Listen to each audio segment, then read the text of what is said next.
Fly Safair. For the love of flying. T's and C's apply. The boardroom heat is on and the pressure is rising. The Insurance Apprentice, hosted by the one and only Babi Moloi, is delivering drama, tough decisions, and big personalities every week. Expect bold moves, emotional twists, and contestants you'll either root for or roast. And yes, you'll be surprised what you learn about insurance along the way. Open up to the Insurance Apprentice, Thursdays at 7 p.m. only on S3. Open up. Do you know what's hiding behind colorful packaging of unhealthy food?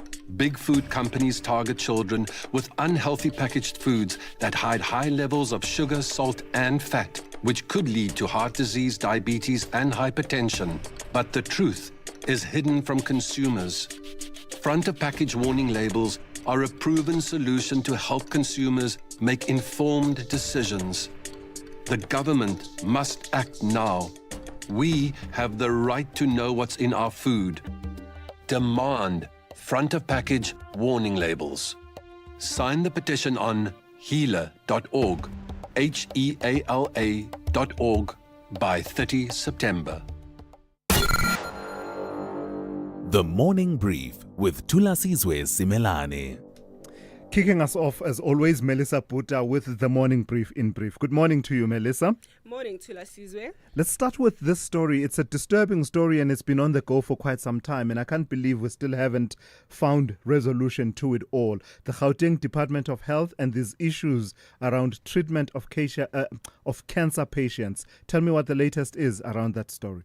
So the fight for cancer patients in Gauteng continues. The Gauteng Department of Health has been ordered to urgently address the backlog of cancer patients needing radiation treatment despite its ongoing appeal. The High Court upheld the order after an urgent application by the Cancer Alliance and Section 27, citing the severe and life-threatening impact of treatment delays. Judge Fiona Dippenaar ruled that the Gauteng Health Department has a constitutional duty to act immediately, warning that further delays could cost lives. So this will be an interesting one to continue to see how it unfolds. Yeah, absolutely. And while we're talking about the courts and their interventions in various governance processes, tell me about AfriForum and them launching an urgent legal challenge. This is against the City of Cape Town's budget, yeah? Yes, so AfriForum has launched an urgent legal challenge against the City of Cape Town's 2025 and 2026 budget, joining SAPOA and the Cape Town Collective Ratepayers Association in contesting the constitutionality of fixed charges based on property values. AfriForum is arguing that using property value to determine tariffs such as water, sanitation and cleaning fees violates the Municipal Property Rates Act and the Constitution. The case is set for hearing on the 18th and 19th of September for growing concerns over the financial impact on residential ratepayers. So this is also another one that we will have to see which direction it goes in. And South Africa waking up yesterday to the sad news of the passing on of the veteran actress Nandi Nyembe. Yes, so South Africa is mourning the passing of veteran actress Nandi Nyembe, who was hailed as the soul of South Africa's storytelling. Her death was confirmed in a joint statement by her family and the Department of Sport, Arts and Culture. With a career spanning over 5 decades, Nyembe was more than an actress. She was a mentor, cultural icon and an inspiration to many generations. Tribute poured in from the government leaders, the arts community, honoring her legacy through iconic roles in shows like Zone 14, Yizo Yizo and Yesterday. Her family remembers her also as a beloved mother and grandmother, and as we know, she's had quite tough times, so it is a sad one indeed. Yeah, absolutely. Thank you for that, Melissa Puta. May Nandi Nyembe's soul rest in peace. Thulasizwe Simelane on SAFM. All right, a bit of a slow start. Let me take a quick break and I'll come back with your weather in just a moment. Something that I just need to attend to, something technical that I just quickly need to attend to. Your weather coming up in a moment. SAFM has signed a code of conduct that is enforced by the Broadcasting Complaints Commission of South Africa. Under the code, we are committed to giving news that is accurate, comment that is fair, and programming that is not harmful, does not amount to hate speech, or contain violence or explicit sex. If you think we are not living up to that code, then you can inform the Broadcasting Complaints Commission of South Africa. Direct any complaints in writing to the Broadcasting Complaints Commission of South Africa. PO Box 142365, Craig Hall 2024. Fax to 011-326-3198 or an email to bccsa@nabsa.co.za. For more information, please visit www.bccsa.co.za.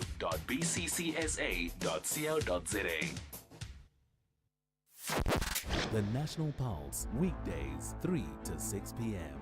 Well, what about the struggles that you experienced, the three of you? I mean, tell us what happened firstly. We were approached by somebody from the right, a guy, I hear now Ian Cameron says that it was a City of Cape Town employee. I didn't see, I was looking at my phone at the time. He said to us, he asked us to wind down a window, and Ian did that, and he warned us. He said, guys, please be careful. But he was a friendly guy and, clearly knows the area. And as we proceeded to kind of go over the intersection, we kind of hit a little bit of traffic. And the next thing, Lisa said that, something doesn't feel right.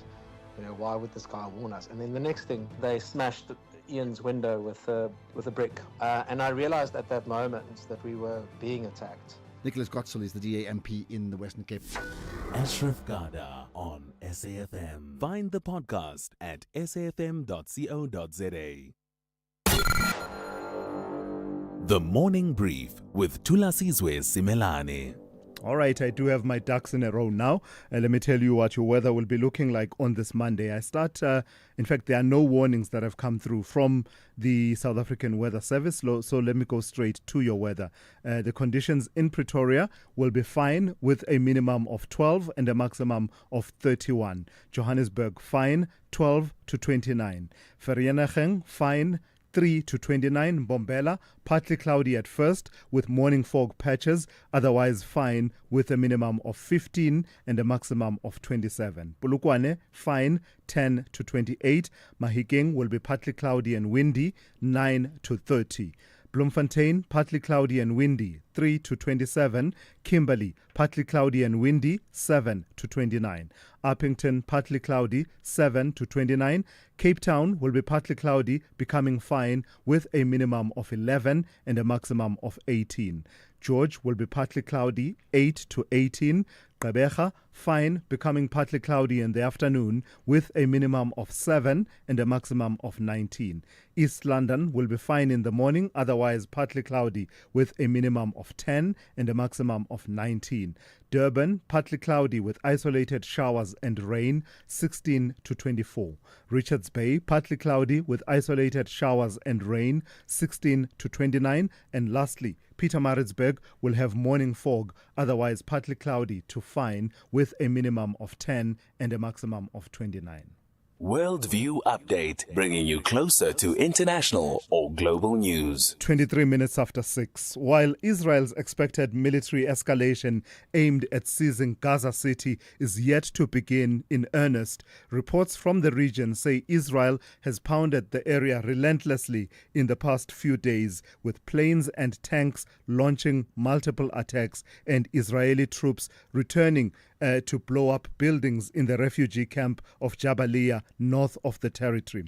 Gaza's health authorities report that no less than 64 people have been killed in Israeli attacks in the past 2 days, and that the death toll since the start of the latest war in October 2023 has surpassed 62,000. All this just days after a UN-backed initiative, the Integrated Food Security Phase Classification officially confirmed famine conditions in Gaza, saying more than 500,000 people there face, quote, catastrophic conditions characterized by starvation, destitution, and death. End quote. Let's speak to Saiba Ahmed Jazbai, who is a leading South African lawyer. Good morning to you, and thank you for your time. So the confirmation from this initiative that a famine is firmly in place. This is a an institution that usually is, a bit guarded, right? And it's not keen to make these bold declarations around famine. Does it say something that they have come to a point that they are prepared to declare that a famine is firmly in place in Gaza? It speaks volumes, Simelane. It speaks volumes. And this is the critical importance. Only now, after a period from October 7th, has the world come to realize that there is a catastrophe that is beyond that of the Holocaust. And we must begin to understand this, that the world is remaining silent in the face of this onslaught against the rights of children. So what are the implications? I mean, this initiative works with multiple organizations, and if I'm not mistaken, more than 20, some of them being UN agencies, agencies of the European bloc and other nations. But what implications does it have on the ground in terms of shining the spotlight on the famine, but also perhaps, putting pressure and bringing pressure to bear on the situation? Down on the ground, I don't think very much is going to be achieved because of the powers that are in control of this death machine that's called Israel.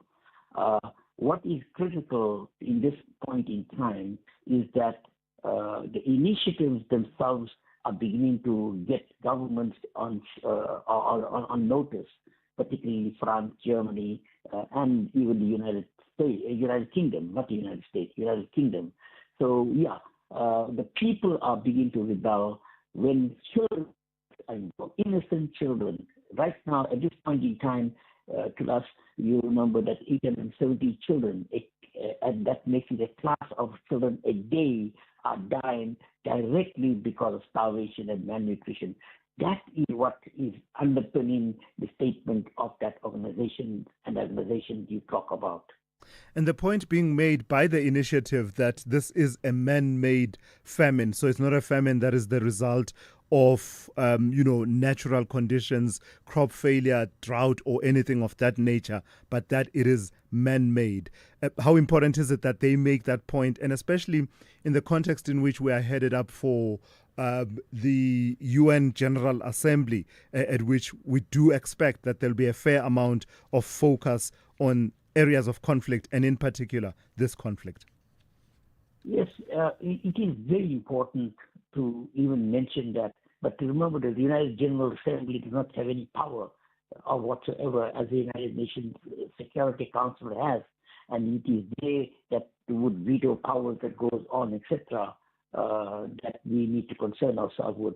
However, the United Nations General Assembly is going to make a lot of noise about it. Yes, we expect that. But beyond that, would America, the UK, France, Germany running the roost, we can expect any reaction of disdain and arrogance supporting Israel that is going to be in the offing. And that is unacceptable. Do denials by Israel of famine being in place in Gaza, as well as their insistence that they are allowing food aid and other humanitarian aid into Gaza, do those hold any water? And is there any other pressure point that can be brought to bear against Israel to ensure that, humanitarian aid continues to flow? Inside Israel itself, there is a swelling uprising that's taking place against what is now being attributed to the Zionist entity of Jews. And that is critical of importance. I believe that Mr. Netanyahu's government is on a shaky throne at this point in time. And unless the world starts getting up and waking up to reality of instituting stronger measures, not just talking against Israel, this is going to escalate in the next few days, if not hours. All right, I've got to thank you for your time this morning. That's Sabir Ahmed Jazbai, a leading South African lawyer. This is SAFM Sport with Zai Khan. Good morning. In case you missed it, Orlando Pirates are all set to clash with Stellenbosch FC in the MTN 8 final on the 13th of September, a rematch of last year's final as Pirates are aiming for an unprecedented fourth straight title. The venue is yet to be confirmed, but anticipation building for what promises to be a high-stakes showdown on neutral ground. Elsewhere, Bruno Fernandes missed a first-half penalty as Manchester United slipped to a 1-1 draw with Fulham. Everton making the perfect start. They had a 2-0 win over Brighton. And Callum Hudson-Odoi cancelling out Ismail Sarr's volley to rescue Nottingham Forest against Crystal Palace. 1-1 draw was the score at Selhurst Park. Cricket, the Proteas captain Temba Bavuma admitting his team was outplayed by the Australians in the third and final ODI. Now, as they went down by a massive 276 runs, Bavuma noted that the host had a good batting display. We were put under pressure from the first over. We just didn't recover. Obviously, as a bowling unit and a team, I think the guys batted obviously very well up front. Like I said, put us under pressure, and they were able to stretch their partnership. So, yeah, we probably just didn't pitch up today for whatever reasons. We'll still have those chats, those debriefs. It wasn't our best display of cricket today. The Proteas had already clinched the series 2-1. And finally, rugby, the number 8, Aseza Hele, scored a hat-trick as the Springbok women comfortably defeated the Women's Rugby World Cup debutants Brazil 66-6 in Northampton. The 60-point victory is South Africa's largest World Cup winning margin. The Springbok women next play Italy in York, while Brazil will come up against France in Exeter. That's a wrap. We'll have more. We'll tackle it at the top of the hour. I'm Zai Khan. Good morning, I'm Anne Musa. In the headlines, the case of alleged underworld crime boss Jerome Boyson and 11 co-accused is expected to resume in the High Court in Cape Town this morning. Last week, the prosecution called a witness who deals with intercepted calls. The High Court in Pretoria is today expected to hear an application of one of the accused to have the charges against him dropped in the Senzo Mehiwa murder trial. And South Africans have taken to social media to pay tribute to veteran actress Nandini Nyembe, who died on Saturday at the age of 75. I'll have details on these and other stories at 7. SAFM. Guiding you through the rush hour traffic. Good morning. Another very busy run-in from Ekurhuleni, from Brakpan and Springs. The roadworks are still in place. 17 driving towards Joburg up to Rondebolt Road. So there's quite a backlog of traffic from sort of Carnival City from the Heidelberg Road exit. Getting north is busy this morning, coming out of Alberton off the N12 through the N3 to Van Buren, and the Mike 1 currently sitting from around Gold Reef City up to Empire Road. A very busy run through that one. No problems on the N1 Midrand section. Traffic is building, but no major incidents at this stage. Just outside Durban in Pinetown, watch for this. There is a scheduled closure of Stapleton Road around the M13, a 24-hour closure from 6:30 this morning until 6:30 tomorrow morning. It's the same section that was closed for a couple of weeks, a month or so ago, a couple of months ago, and caused a major problem. So if you're going into Pinetown, just a heads up, you may find that section of Stapleton Road closed with some diverting pressures. The M7 is likely to come under pressure as one of the main diversion routes. Cape Town, delays, Dana Fontaine Road, Govan and Becky. There's a new traffic circle there this morning instead of the four-way traffic light situation that's been in the past, though it's all new. There are some restrictions within that circle as well. It's a busy run through out of Khayelitsha and Younger, Googs, Philippi, so just watch for building traffic there. M7 out of Mitchell's Plain, slow to Samora Michelle, and Khayelitsha all jammed up. Spine Road and JK Masemola, delays all approaches to that busy junction. Rob Byrne, SAFM Traffic. The business update on SAFM. Dowling for the first update of the morning. Good morning to you. Did you miss me? I did, Tulaz. How come you didn't say it? But listen, but we talked during the week. You know my problems. You know. We did talk. So it's hawkish off, dovish on. Do I have that correct? As far as Jerome Powell is concerned in the United States, and will that earn him, a spot out of the books of, being named Mr. Too Slow? Mm-hmm. It might be a little too late, right, Tulaz, because we've seen that the job market in the U.S. is cooling, and we've had many economists as well, in addition to President Trump, calling on Jerome Powell to cut rates. This time around, at his address in Wyoming at the Jackson Hole, he's hinted at a potential interest rate cut at the central bank's September meeting, but stopped short of making definitive commitment. Powell acknowledged the growing risks to the job market, noting that the labor market's current balance is precarious due to a slowdown in both worker supply and demand. However, he's also emphasized that the risk of higher inflation remains, particularly due to the potential impact of tariffs on prices. Economists noted that Powell's comments suggest that the Fed is proceeding cautiously, weighing the need to support the labor market against the risk of inflation. Powell noted that the stability of the unemployment rate and other labor market measures allows for careful consideration of policy changes. Now, there are still two important prints, including inflation and the labor market data that will be released before the next the Fed meeting. So I guess that will also just give us some indication, some clues on where they could go come that meeting next month. Let's see how it all pans out. Let's talk about the business of music. You know, darling, yes. I'm from a generation that used to own CD collections, and it's taken me a while to adapt to this situation. And now this news of a possible price increase as far as Spotify is concerned, it may not land well with many people. It might not. Personally, I'm one of those. I don't want to pay a little extra. My music subscription. So this is according to a Financial Times report, and Spotify is planning to raise prices as part of its strategy to invest in new features and expand its user base to 1 billion people. Now, the music streaming services co-president and Chief Business Officer Alex Nordstrom revealed that the price increases will be accompanied by new services and features.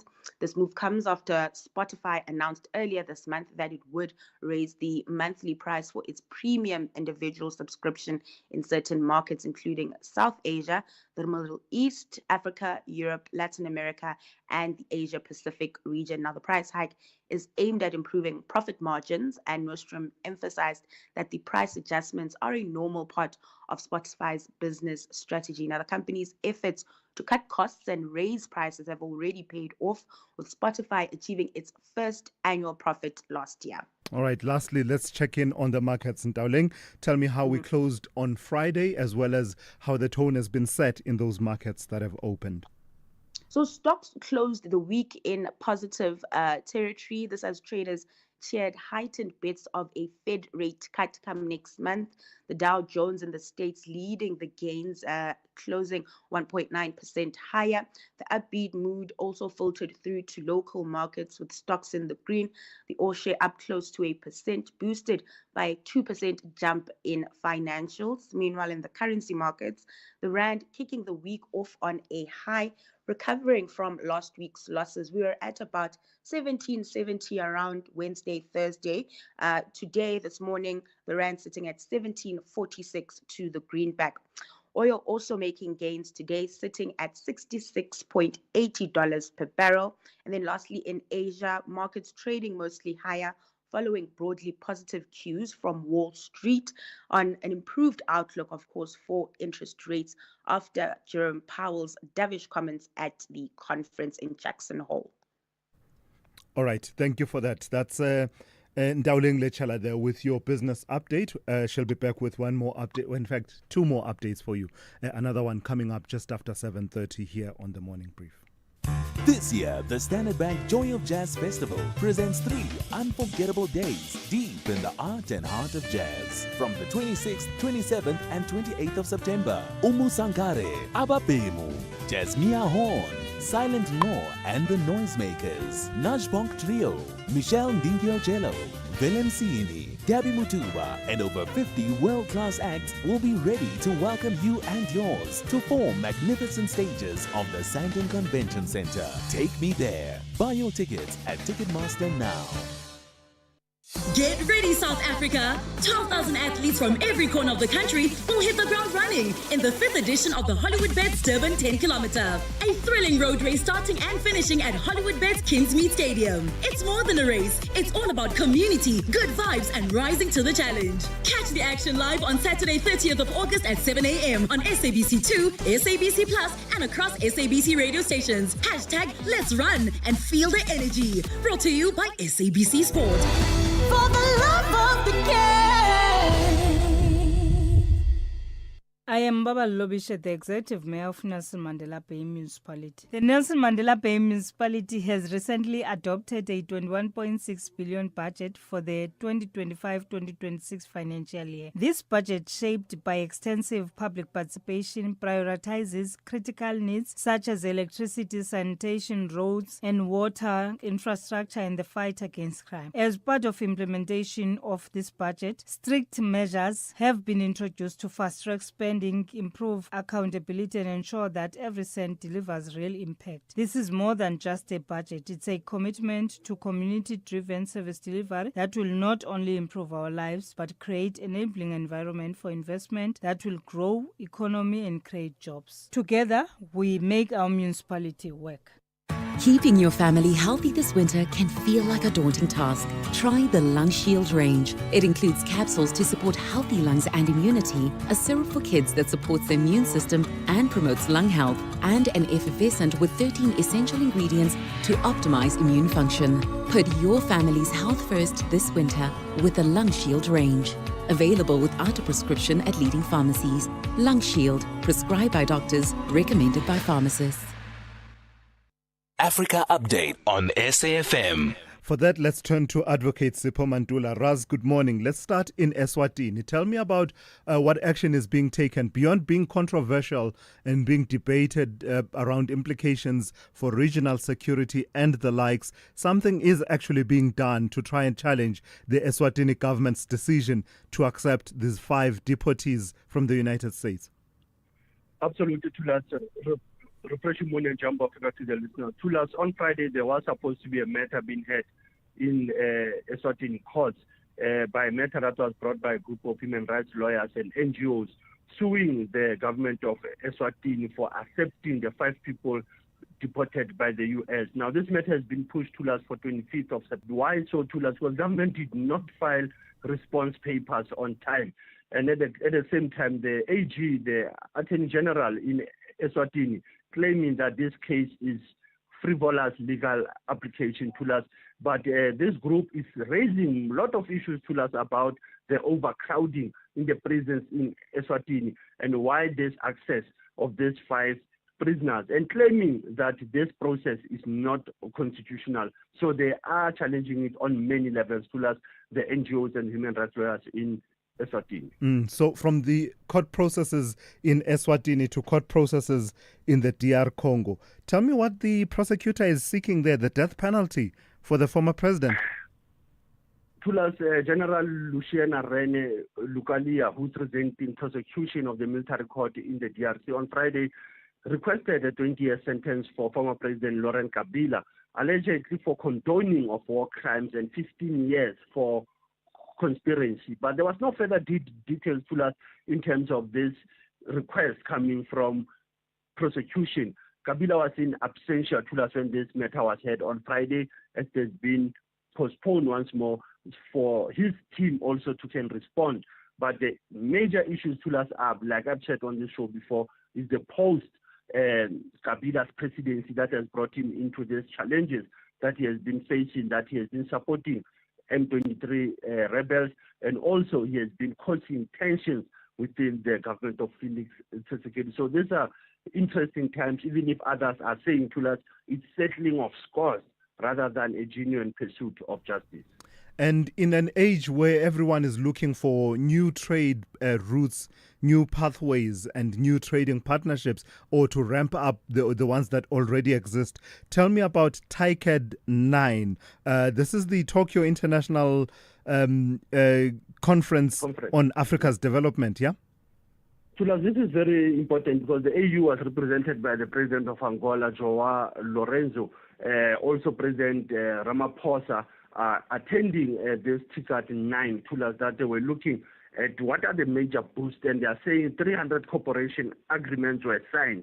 They can be signed Thulas, but it's the implementation thereof and the beneficiation in the sectors like infrastructure, healthcare, technology, education, agriculture. If are those commitments Thulas been signed into memorandum of understanding and memorandum of agreement Thulas, it is important that it benefits Africa. There are issues that they say this summit was better off than the one in Tunisia in 2022, where there was where there was less investment in the African continent. President Ramaphosa saying that there is an expanded appetite Thulas of the Japanese to invest in South Africa. Let's wait and see Thulas what will happen with the TICAT 9 of the Japanese into Africa. Lastly, Sipho, it's a bit of a blue Monday. You sent you put your historical archive discussion point in the post. It got lost in the post. I didn't receive it. So what are you looking at in terms of that archive? Wow,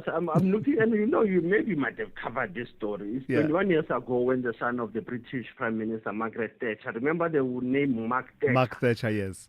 Mark Thatcher with a botched coup in Equatorial Guinea. So on this day, she was arrested and charged under the South Africa's anti-mercenary laws in connection with that alleged coup in the Equatorial Guinea. Released on that day with a 2 million bail, also was fined 300,000 British pounds Thulas, and with a suspended sentence of 5 years. You recall those were the times of the AU and on its charter and how President Mugabe viewed it, about dealing with the military coups or the coups that comes out of the continent. How do you deal with such people? But South Africa has those laws Thulas, and that was 21 years ago when Mark Thatcher was arrested in Cape Town. Asante sana Thulas, as we're sitting in the conversation, SFM observing the Women's Month. All right, Sipho, thank you for that. That's Sipho Mantula with your Africa update for today. Do great solutions start with good conversation? SAFM, leading the conversations that move us. All right, let me take one or two voice notes that have come through this morning on the various topics that we have covered, and some of them that we are still going to cover in the next while or so. Things are a bit slow on this Monday, I must say. So I'm trying to play a voice note, and that is taking a while. All right, we're going to have to come back to that. That's not happening. But let me tell you, part of what we meant to do at this point, and in fact, I'm told we can actually move to that story, is to speak to the chairperson of Parliament's Portfolio Committee on Higher Education, Debo Thulasizwe. And the reason we're talking to him, here we go again, in a controversy that has an uncanny sense of deja vu. The Higher Education Minister, Buti Manamela, faces some uncomfortable questions, especially from the Democratic Alliance and the Economic Freedom Fighters, over his choices for recently appointed administrators for 3 sector education and training authorities, in a move punted as a corrective measure to address governance failures, financial mismanagement and irregular expenditure at the SETAs.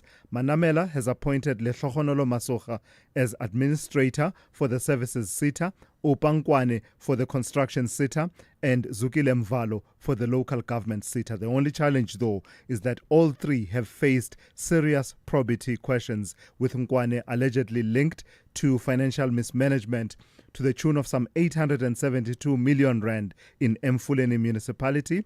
Masocha allegedly implicated in a 4.4 million rand backdated communications contract while he was the CEO of the Musina Makado SEZ. So let's speak to Debo Thulasizwe then, who joins me now for that conversation. Good morning to you, and thank you for your time. So your members of your committee, especially the DA's Karabo Khachau as well as the EFF's Sihlelonzi, raising this issue sharply. How does it sit with you as chairperson of the committee?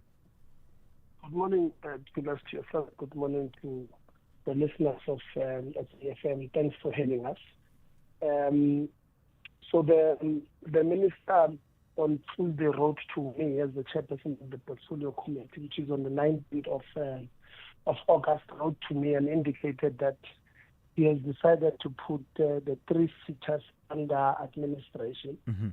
On the same day, I then wrote to him to give us the detailed reasons as to why he's putting the sitters under administration and when he has done background checks on these particular people, but also whether they followed the process of putting any seat under administration. The difference between some of us and maybe what the other committee members you have mentioned is because we don't take these things and publicize on social media because we want to protect the integrity of the process. But I can tell you that even MK, they've also written to the minister as well as myself. So that is just a little bit of a background, just that we're not social media fanatics, if I may put it that way. But this would have been the work that would have done. So, but it doesn't answer the question I asked, though. How do these appointments sit with you, given that background and backdrop that you've given and the engagements with the minister? When you look at the names that have been forwarded and the background and some of their backgrounds, are these people who are suitable to be appointed as administrators in a context where, you know, the intention is to bolster governance within these sitters? Yeah. So, as the chairperson of the portfolio committee, I have a very difficult job of being very careful not to air my opinion without having followed the due process. And I'm going to explain that particular point as to why it's very important to you. One, it's very important because like I said, I've written to the minister to explain all of those things. If I come out and I voice my opinion and I say, let's say for an example, I don't think person A or administrator A is not fit for purpose, then I give the minister legitimate reasons not to respond to our questions and instead but the right to the Speaker of Parliament and say, I'm unable to report to the chairperson of the portfolio committee because of X, Y, and Z. So it's very important that we clarify that particular point. That is why from one seated I must always follow process. So I've written to him and I've asked him to explain this thing. He has responded to me on Saturday evening. I think the letter was dated the 22nd, but we received it on the 23rd. Yeah. In the letter, he does not explain or does not answer the questions that we have asked him, and we are writing to him again today to remind him why it's very important for him to answer questions of Parliament because we are empowered by Section 55 of the Constitution and 92 subsection 2. So what view do you take of that? Privileges. What view do you take of that aspect then? That you say in the letter, in his response to you, he doesn't answer the questions that you raised? Yeah, he does not answer the question. In fact, he says he is willing to come and explain. Now, the problem with that is that that borders on a very thin line of wanting to dictate to Parliament how Parliament must then hold him accountable, which is not something that we want to go through. But it's a disturbing thing. I must say that when we ask you to us, what color was the cat that entered your house, and you come and say to us, come and look at the camera. So you're not answering the question. It can't be. So it's dancing around the question. Yes, you must answer the simple question of whether you have followed processes, number one, whether the people that have put there was some background checks on them, and if what has been reported on the media, if anything to go by, how did their background check meet those particular issues? Because we can't honestly continue having the same thing with the sitters again, honestly speaking. we ought to move on, but we can't move on when such things are happening. So what will you do then to assert Parliament's authority in light of what you just said? What does the way forward look like, and how rapidly or how quickly do we need to get to the bottom of this particular aspect, these administrators, given the importance of the governance of the SETAs? Obviously, he has offered to make himself available to come before the portfolio committee. We will take him up on that particular offer that he has made. But as I said today, I am going to write to him to respond to a number of questions that we have asked him, because when we call you to Parliament, there's a lot of work that we do behind the scenes before an entity or the ministry in this case appears, and his responses are going to be very key in helping us prepare for that particular meeting. You'll remember that we are currently on a constituency period, so Parliament can't sit now until we come back.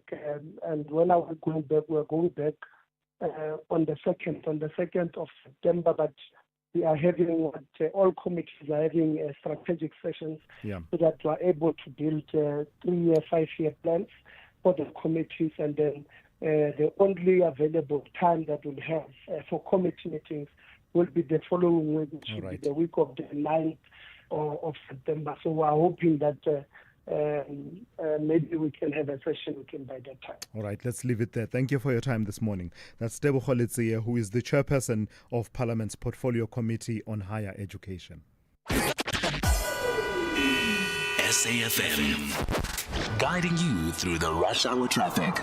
It's a busy one if you're coming off Ekurhuleni out of Brakpan and Springs this morning. The N17 already queuing heavily into the roadworks. Only a single lane open as you come up towards the Roundabout Road off-ramp. R21 looks really heavily backed up as well. Not sure whether it's roadworks or something else going on there. But from Tembisa down through Bobsfontein Road through the Benoni exit on your way towards the airport, that's a really big queue. So if you've got those flights to connect with, make sure you've got plenty of time to get through. Olifantsfontein at Lever, a crash there coming from Blue Hill towards the highway. That's all backed up today. Durban, no problems at Cliffdale, which is always worth a check, whether you're Pietermaritzburg bound or Durban bound. You can hit the most incredible delays these days, but at this stage, nothing's broken down, so it's all flowing. M13's pretty slow, coming from Hillcrest. You're going to sit in traffic all the way down to Kloof and then down Fields Hill. Very busy through there. And there is a crash scene on the N2. This is, it's on the N3 westbound on the off-ramp to the N2 south. So coming from Pinetown, if you want to get through Spaghetti Junction and turn down towards sort of South Coast area, if you like, just watch some delays there. There is a bit of extra pressure northbound into Spaghetti Junction. Might be a bit of onlooking going on that side as well. Cape Town, pretty busy, back to work Monday. The highway's pretty loaded. N1 from Belleville, N2 from the airport. M5 is under pressure already from sort of Ottery area all the way through to Kubo. Get a change. And a crash scene on Baden-Powell Drive near Strandfontein Pavilion. M7 coming out of Mitchell's Plain stays heavy into the roadworks at Samora Michelle. With your traffic update, I'm Rob Byrne. Imagine if you could save time like you save money. A second here, a minute there. Type a little faster, walk a little faster. Or you could stop scrolling on the internet. Just think of all the hours you'll save. Now what if you could take all that time and invest it? Watch it grow. Until eventually, one day, you'd have so much time that you wouldn't know what to do with it all. But unfortunately, time doesn't work like that. It can't be stored or banked. And unlike money, you can't make it back. That's why after 50 years of investing, we've learned that time is the greatest gift of all. And the good news is, if you invest early, time gives you money. And then money gives you more time to do whatever you want to do, even if it is scrolling on the internet. Ellen Gray, long-term investing. Ellen Gray is an authorized FSP. Are you looking for the best savings on spectacles? At Specsavers, enjoy 1,500 Rand off when you get tested at South Africa's trusted and most established optical group. Get 1,500 Rand off all frames in store, or use your 1,500 Rand off on our leading lens enhancements, such as drive light lenses that reduce artificial glare whilst driving. Book online or call your nearest store today. Affordable eye care, Specsavers. T's and C's apply. Think about 6 years ago, when Amapiano was just a musical instrument. When streaming meant watching water flow, not videos online. And remote work was only said when your remote batteries died. So it makes you wonder, what will the next 6 years bring? All Hino trucks now come standard with a 6-year drivetrain warranty, covering everything from pistons to gears. So although a lot can change in 6 years, our warranty promise won't. T's and C's apply. Hino, all the way. Call Thulasizwe now. 086 000 2032. All right, let me take a quick voice note. Good morning, Thulas. Thulas, can we as public, put our submissions to the Madlanga Commission on our problems at the courts or the police stations, everywhere where this Madlanga Commission will be investigating? Can we, as the public, include our, submit our problems that we have with these departments? Yeah, no, thank you. Thank you. Thank you for that. And I get the concern where it's coming from. But my suspicion is that those concerns would need to relate specifically to what the Madlanga Commission is probing. And to be specific, it's allegations of criminality, corruption, as well as, political interference in the work of the criminal justice system, the SAPS, the NPA, the judiciary, and others. So if your complaints fit into that, then I suppose you could submit. But I suspect if they have to do with your general problems with the workings of various police stations and some of the problems you encounter, it may be difficult for the Commission to probe those allegations. I'll take more of your voice notes and your calls a bit later on, but right now let me go straight to N. Musa with the latest news. Outsurance will go out of their way to try and save you money on your car insurance. If they can't, ask for 500 Rand. Time to switch and save. Call 08600 60,000 today.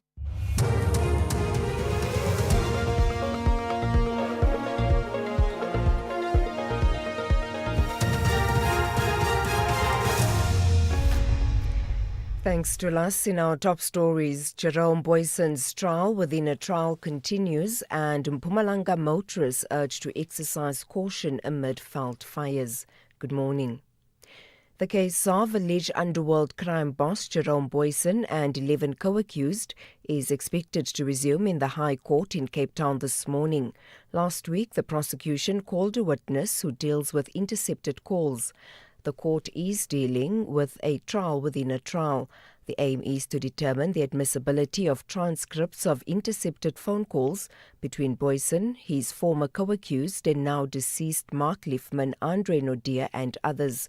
Accusations against Boyson include the murder of alleged steroid smuggler Brian Weinstein in 2017. The High Court in Pretoria is today expected to hear an application of one of the accused to have the charges against him dropped in the Senzo Mehiwa trial. Mthokoziseni Maphisa and 4 others are on trial for killing the former Bafana Bafana captain in October 2014. Earlier this month, his co-accused opted not to proceed with a discharge application. Palma Gubane reports. The High Court in Pretoria heard that Legal Aid South Africa will not pay for a lengthy postponement in order for defense counsels to prepare for the application to have charges dismissed.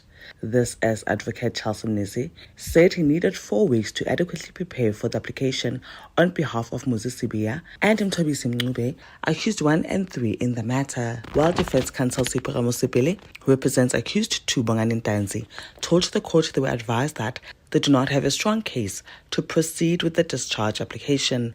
Only accused number 4 Mthokoziseni Maphisa will pursue the application. Arguments on the matter are expected to be heard this morning. Authorities in Mpumalanga have urged motorists to exercise extreme caution in Sabi, where firefighters have been battling felt fires. The Provincial Community Safety, Security and Liaison Department says efforts are continuing to contain the fires which started on Saturday. Mueti Musi is the department's spokesperson. While the felt fires have been dealt with, we continue to appeal to motorists to remain vigilant due to the unpredictability of the weather. In the event the wind velocity changes, they need to operate their vehicles in such a way that they are able to adjust to prevailing conditions on the road, including felt fires. They also need to maintain prudent following distance and remain highly alert. South Africans have taken to social media to pay tribute to veteran actress Nandi Nyembe, who died on Saturday at the age of 75. She was wheelchair-bound due to her deteriorating health. The award-winning actress had been facing significant financial difficulties and was seeking help. Nyembe was best known for her role as Sister Lizzie in Soul City, as well as Nandi Sibia in the soccer drama Zone 14. She also acted as Mageti on Adulting, a series on Showmax. Further afield, and finally, France says it will summon the U.S. ambassador in Paris, Charles Kushner, over allegations that it's failing to tackle a surge in anti-Semitism. In a letter to President Emmanuel Macron, Kushner said there had been an explosion of hatred towards Jews in France since the beginning of the war in Gaza. The BBC's Ian Sheepers reports. Kushner urged President Macron to do more to stem anti-Semitic violence in France and to tone down his criticism of Israel. He said France's plans to recognize the Palestinian state had fueled anti-Semitic incidents. France was quick to react, saying the allegations were unacceptable and amounted to interference in its internal affairs. Mr. Kushner, the father of President Trump's son-in-law Jared, only took up his post in Paris last month. Recapping the top story, the case of alleged underworld crime boss Jerome Boyson and 11 co-accused is expected to resume in the High Court in Cape Town this morning. For SAFM News, I am Anne Musa. Outsurance will go out of their way to try and save you money on your car insurance. If they can't, ask for 500 Rand. Visit outsurance.co.za today. You always get something out. Outsurance is simply the best at beating their best.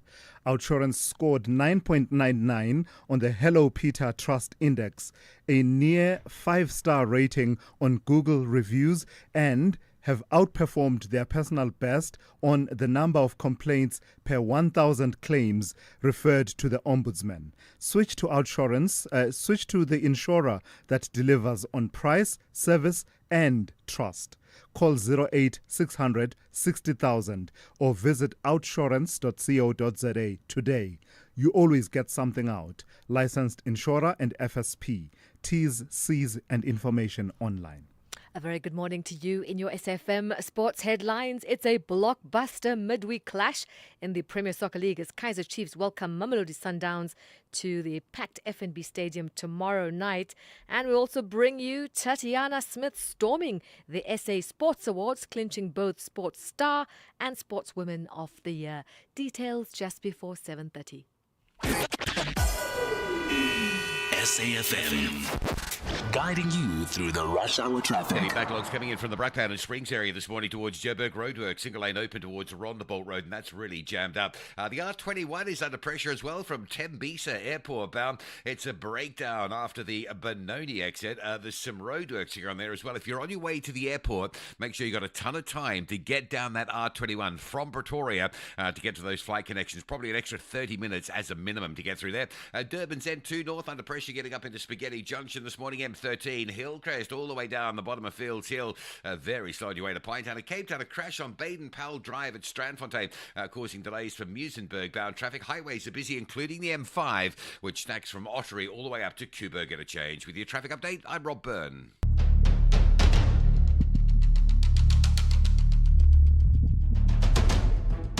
The Morning Brief with Thulasizwe Simelane. Weekdays, Monday to Friday, 6 to 9 a.m. The Morning Brief with Thulasizwe Simelane. Weekdays, Monday to Friday, 6 to 9 a.m. 8 minutes after 7 on this Monday. It is great to be in your company. Let's talk. Let's have the conversation. The number to dial is 086 000 2032, or you can send me a WhatsApp voice note on 061 410 4107. Some of what we will cover in this hour. We'll start the conversation with the chairperson of Parliament's Portfolio Committee on Health, that is Dr. Sibongiseni Dlomo, weighing in on those, the controversial waters regarding access to public healthcare services for foreign nationals in the country. This after he told fellow members of parliament that non-South Africans are entitled to emergency medical services at public facilities, but not comprehensive healthcare. Dr. Dlomo will be my guest in the next few minutes.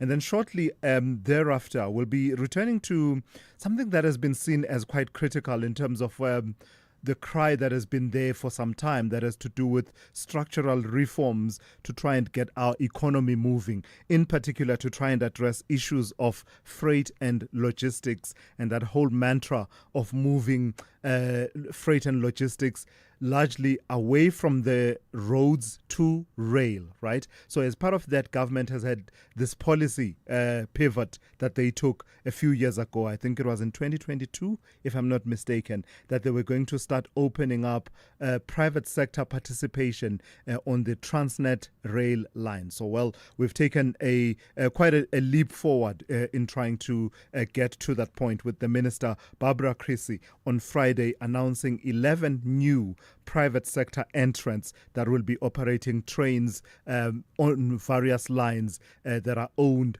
by Transnet to move various categories of goods that need to be moved in our economy. We'll get the perspective of Mesela Nhlapo, who is the CEO of the African Rail Industry Association, who will be sharing perspectives with us about what the impact and implications of this move will be for the economy, for the freight rail sector as a whole. And then a bit later on, at about 7:45 this morning, we'll come back to that story that I flagged in my introduction that has to do with a legal opinion that we are told the National Prosecuting Authority has now received regarding the Life Esidimeni matter, which seems to point to the possibility of former health MEC Qedani Mahlangu and the province's former Director of Mental Health Services, Makhabo Manamela, possibly being prosecuted for only 2 of the 9 deaths that an inquest judge had found could be linked to their actions. That finding was last year. So that number going from 144 people that we know died as a result of the decisions and actions taken around Life Esidimeni to 9 that the judge said last year could potentially be criminally linked to the actions of these 2. And now we are told that a legal opinion says they could possibly be prosecuted for just 2 of those deaths. Christine Ngumalo will speak to me at about 7:45. With that said, then let's get into it. The second hour of the morning brief starts now. Amakhosi have a different strategy. They want to collect maximum points in the early days of the season. While reigning champions, Masandawana, want to sing their happy song, Double Yellow. This is the Betway Premiership. Catch Mzansi's Clash of Giants, Kaizer Chiefs versus Mamelodi Sundowns, this Wednesday, 27 August at 6:30 p.m, live on SABC3 and SABC Plus. Then on SABC radio stations at 7:30. Proudly brought to you by SABC Sport. For the love of the game. If you think you cannot afford a lawyer, think again. Clientele Legal has made professional legal services affordable for you. Whether it's a civil, criminal, or labor-related matter, we have a nationwide panel of attorneys standing by to assist you. SMS SAFM to 32195. That's SAFM to 32195 and we'll call you back. Clientele General is a licensed non-life insurer and an authorized FSP. Standard rates and terms and conditions apply. Bafana Bafana will host Nigeria in a FIFA 2026 World Cup qualifier at the Toyota Stadium on Tuesday, 9 September at 6 p.m. Tickets are now available nationwide and online from 70 Rand for adults and 40 Rand for children at all Ticket Pro outlets, including Spar, Postnet, and all petrol stations. Get your tickets early to avoid disappointment. Come in Bafana Bafana supporter gear, ready to sing for a win. Gates will open at 3 p.m. If you are not in Bloemfontein, catch the game on SABC2. For more information, visit safa.net and at Bafana Bafana on all social media channels. Stay on top of all meaningful, top trending stories right here on SAFM. Leading the conversation. It's coming up to 14 minutes after 7. The chairperson of Parliament's Portfolio Committee on Health, Dr. Sibongiseni Dlomo, has jumped in with both feet into the controversial waters regarding access to health services by foreign nationals in the country. Dlomo has told fellow MPs that non-South Africans are entitled only to emergency medical services at public facilities, not comprehensive health care. The context for this, of course, is the recent campaigns by Operation Dudula members who've been blocking foreign nationals from accessing clinics. Dlomo has condemned Dudula's confrontational tactics, but acknowledged that the concerns driving them cannot be ignored. He joins me now to take the conversation forward. Good morning to you, Chairperson, and thank you for your time. So that you're not misconstrued and misunderstood, outline for us what your position is and your understanding of what foreign nationals in South Africa are entitled to in as far as public healthcare services are concerned. Thank you, Babu Simelane, and good morning to your listeners.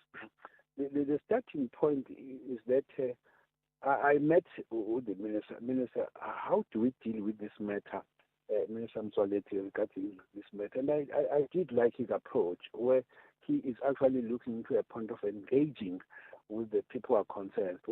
That's why I'm saying the starting point, you can't ignore these concerns. There's a very South African who thinks that when I go to the clinic and there are long queues and there's no medication, it's probably because of the foreign nationals. Therefore, maybe my approach to stop them at the gate of any clinic hospital is the right approach. Then we said, no, let us show that that approach has gaps and we need to have a balanced approach. One, there are South Africans that do not have IDs. Some of them, there's just been a place where informal settlements have been burnt down, and therefore people lose everything, including their IDs.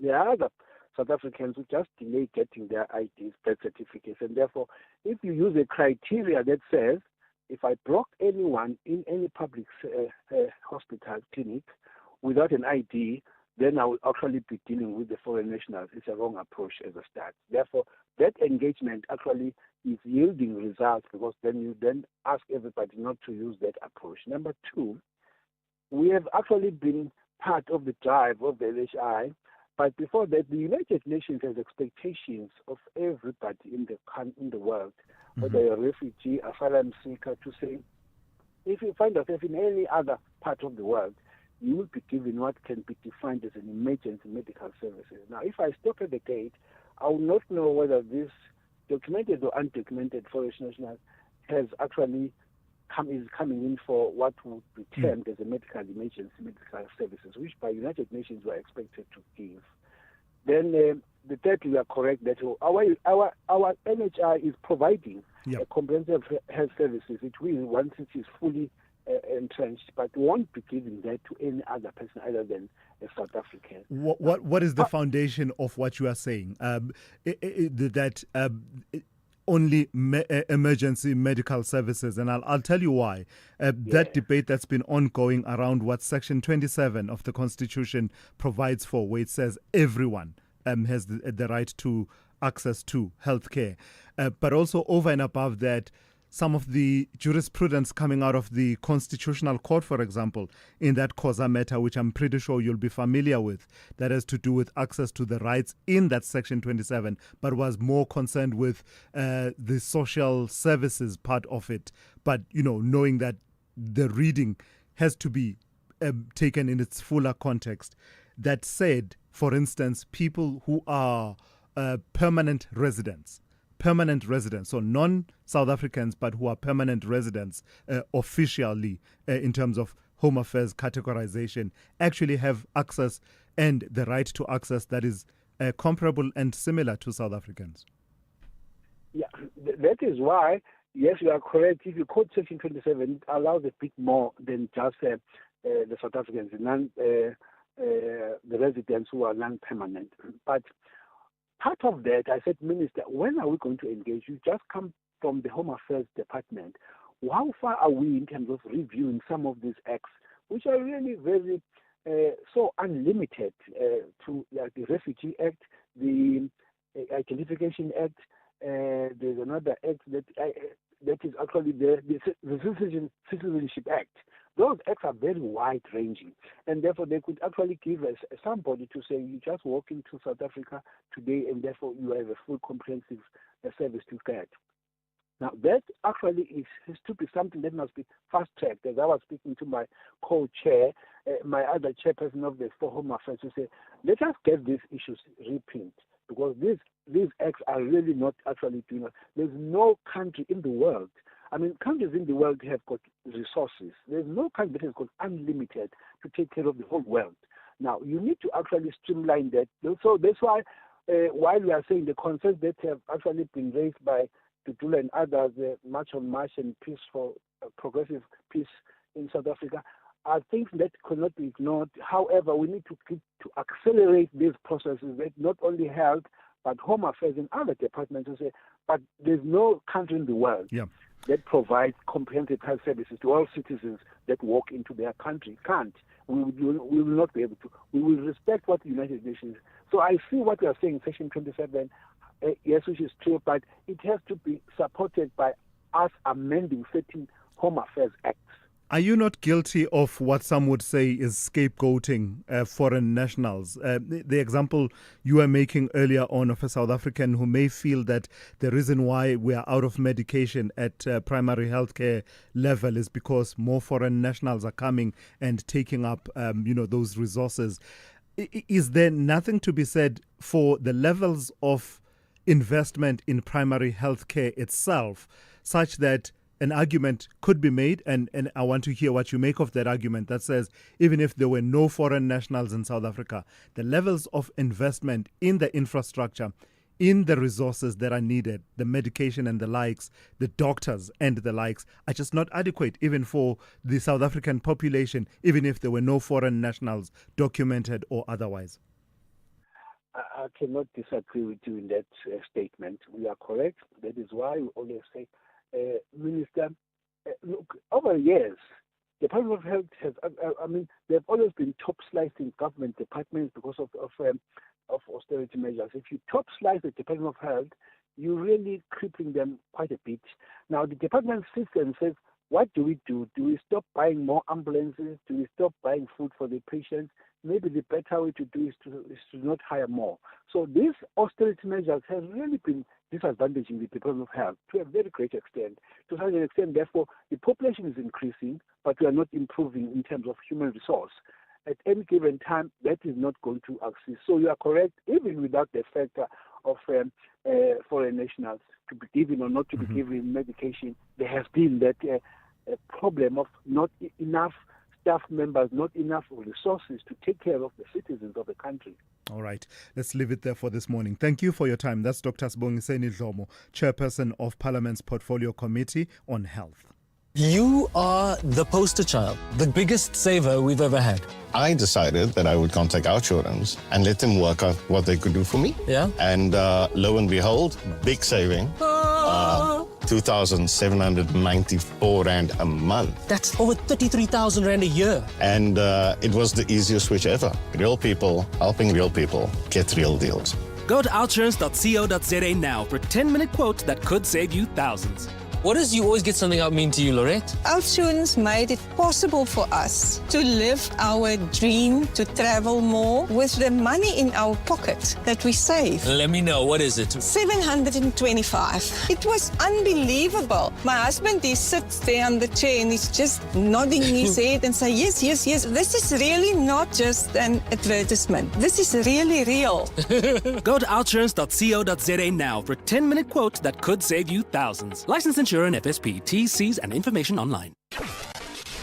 Across South Africa, online and on radio. SAFM, let's talk. All right, let's turn to the story now. The country's rail freight capacity may just have received a major boost with the recent announcement by the Transport Minister, Barbara Creecy, of 11 new private sector entrants who will begin negotiations and contracting with the state freight rail operator Transnet in order for them to begin running trains on Transnet lines. Creecy has not named the 11 companies, but confirmed they were selected from among 25 bidders for Transnet's private sector participation program. The minister is adamant that the new players will not replace but complement Transnet's capacity and projects that the new train operating companies will carry an additional 20 million tons annually beginning next year. 41 routes have been opened, mostly for bulk commodities such as coal, iron ore, chrome, manganese, sugar and fuel. Let's speak to Mesela Nhlapo, who is CEO of African Rail Industry Association. Good morning to you and thank you for your time. Let me start it here. The phase where we are with this private sector participation that was announced a few years ago, are we moving fast enough in terms of making it reality and, will it deliver in terms of the promise of moving much of the freight away from roads to rail and increasing Transnet's capacity? Good morning. It's not a matter of moving fast enough. It's a matter of moving efficiently, but making sure that the country is protected, particularly the terms and conditions that come in with such contracts. And we are often told that private sector will be efficient, but there are reasons why other institutions such as Transnet is not efficient. And those reasons include what we call a $1 trillion explanation, where Transnet would not necessarily be efficient because of the excessive red tape and endless layers of management. So you find that state-owned institution, they play it safe. It's more around complying rather than actually running a business that is supposed to be generating a decent income for those institutions.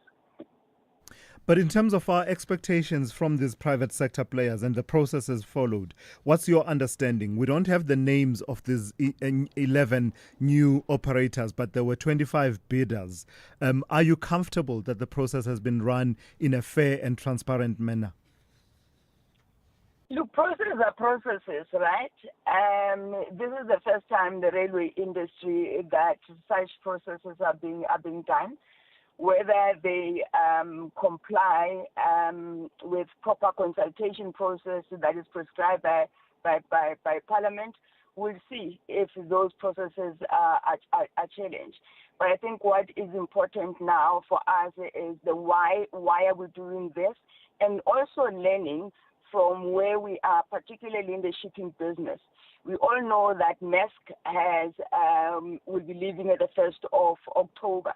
But what most South Africans don't know is that the state used to own Maersk under a different name, obviously, and that when you hand over your assets, you basically are at the mercy of private sector.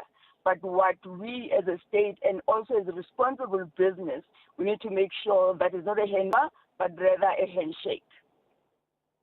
And then in terms of that handshake, and do you have as an industry for increasing this capacity? Will we realize, for instance, this additional 20 million tons moved of various products?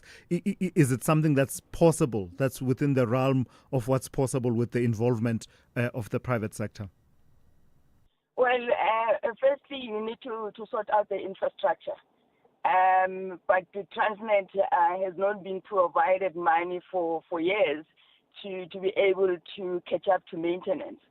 And the other contracts that are binding constraints for Transnet include the so-called 1064 loans. So you are servicing a loan. Some other fancy board members decided to cancel that contract, not the current board.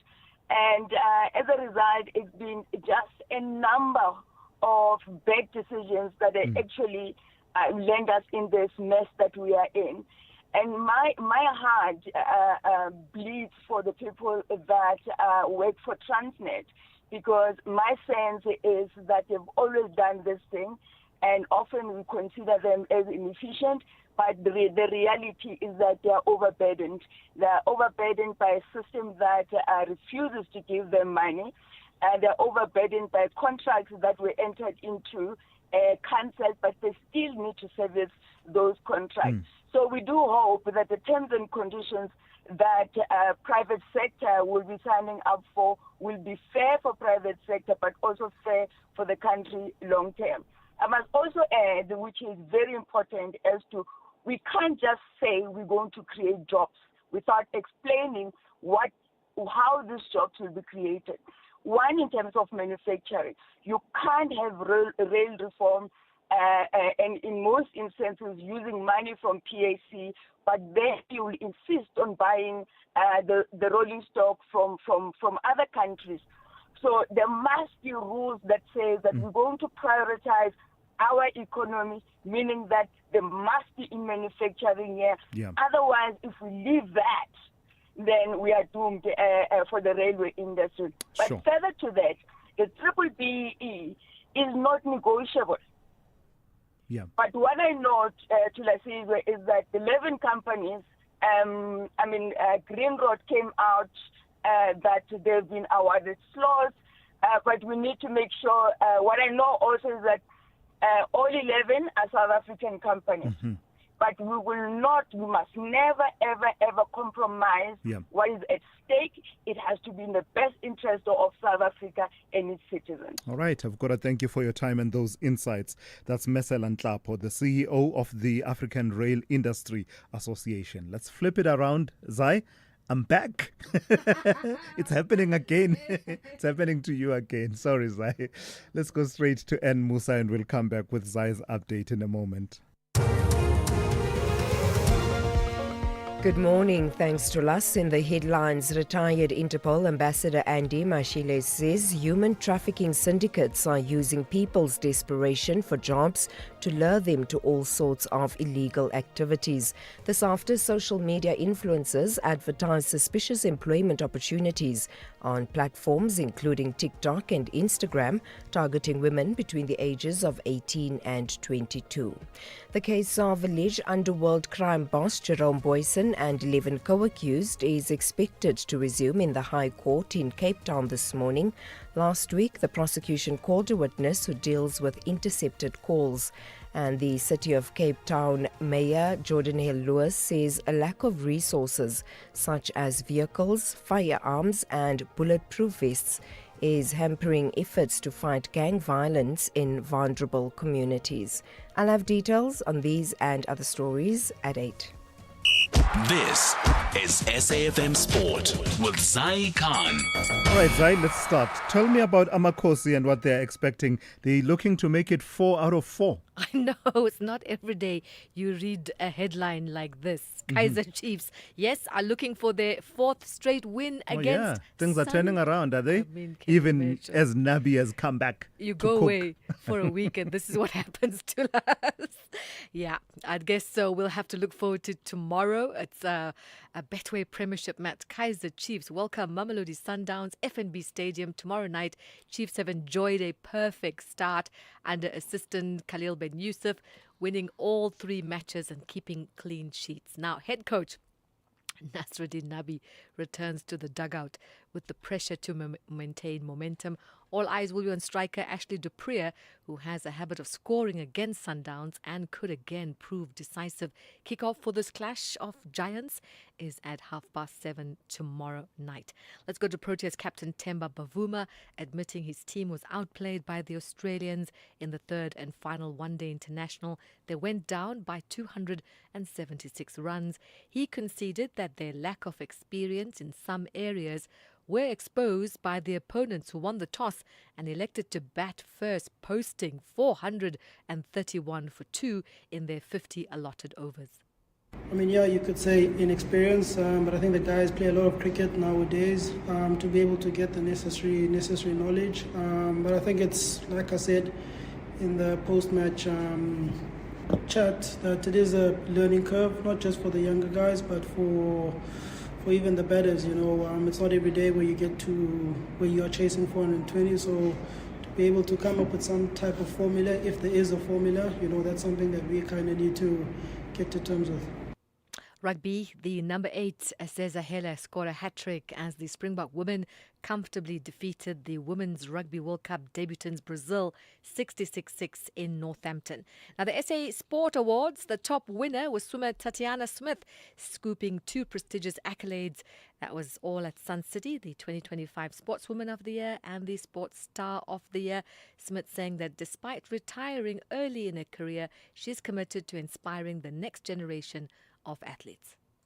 I think I just wanted to share my love for the sport and through that inspire people and hope that they would want to take on swimming as a sport as well, and whether it's to perform at a top level or whether it's just to have the basic skill of swimming.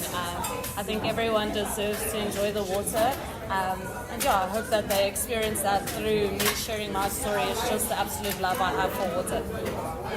And Sportsman of the Year went to cyclist Alan Hatherley, while para-athletes Simone Kruger and Mpumelelo Mhlongo were named Sportswoman and Sportsman of the Year with a disability respectively. Medalists from the Paris Games, the 4x100 meter men's team, were named the Sports Team of the Year.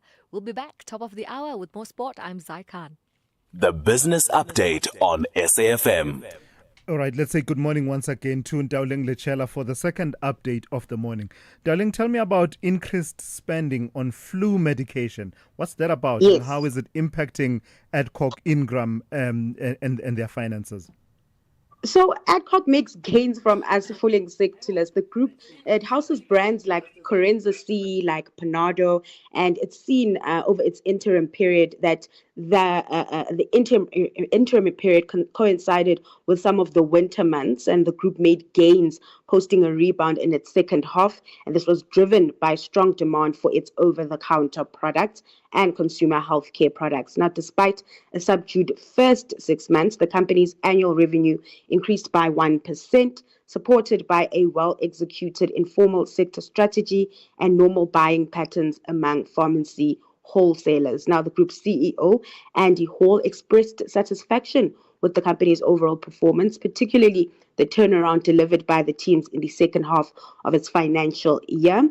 Looking ahead, Adcock Ingram's future is set to change, with the company soon to delist from the JSE and operate as a privately held company after Indian pharma firm Natco offered to buy a 36% stake.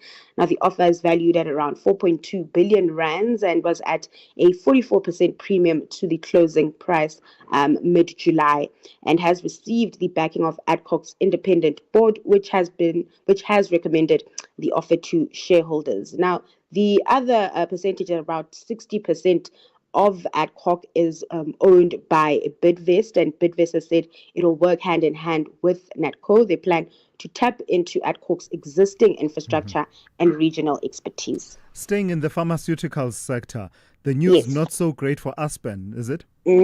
That's right, Thulas. They expect to report a loss when they release the results. The former player warned of impairments totaling 4.1 billion rands, which were largely driven by changes in global minimum tax legislation and the Mauritian government's announcement of a qualified domestic minimum top-up tax. Now, this led to impact on Aspen's commercial pharmaceuticals brand valuations and group effective tax rates. The company's financial performance was also affected by increased restructuring costs, resulting in a decline in earnings per share and headline earnings per share. Despite these challenges, though, Aspen's commercial pharmaceutical segment delivered double-digit growth in revenue and normalized earnings before interest, tax, depreciation, and amortization. Now, this growth was driven by organic revenue growth in all three segments, including injectables, over-the-counter, and prescription products, as well as the successful launch of the weight loss drug Mounjaro in the country. Now, the group's restructuring of its Chinese unit and its integration with the acquired Sandoz business has been completed, and that also positions that unit to start contributing more to its bottom line. And how are the markets looking at this hour, Darling? Sentiment remains positive as more traders start pricing in the possibility of a Fed rate cut next month, and this boosting stocks in Asia. The Hong Kong Hang Seng leading the gains there, up close to 2%. Over in the US, futures are flat, reversing Friday's gains, and this despite all the monetary policy optimism. And then coming back home, the JSE closed in the green last Friday, with the all share up 0.96%. The rand remains strong, starting the week on a high. It is sitting at 17.46 to the greenback, and Brent also making gains this morning, trading close to $67 per barrel. All right, thank you for that. That's Ntauling Lechela. She'll be back with one more update for you just after 8:30 here on the Morning Brief. From the brilliant buzz of Joburg to the beautiful beaches of the Eastern Cape, FlySafair has you covered. That's right, from 1st November, we'll be flying from Lanseria Airport to both East London and PE, just in time for the holiday rush. Tickets are on sale now from only 770 Rand. So whether it's for work or play, plan your Eastern Cape escape from Lanseria or vice versa. Book now at flysafair.co.za. FlySafair, for the love of flying. T's and C's apply. After a 1-0 loss against Arsenal in the opening match of the new season, the Red Devils are searching for a win at Old Trafford. Mason Mount! Oh, what a finish from Mason Mount! Kills it home 2-1. However, the Clarets are gunning for a crucial 3 points away from home. Just from Brownell! What all square! What a goal from Burnley! This is the Premier League. Experience Manchester United versus Burnley FC on Saturday 30 August at 3:30 p.m. Live on SABC3 and SABC Plus. Proudly brought to you by SABC Sport. For the love of the game. Have you discovered the TV license WhatsApp yet?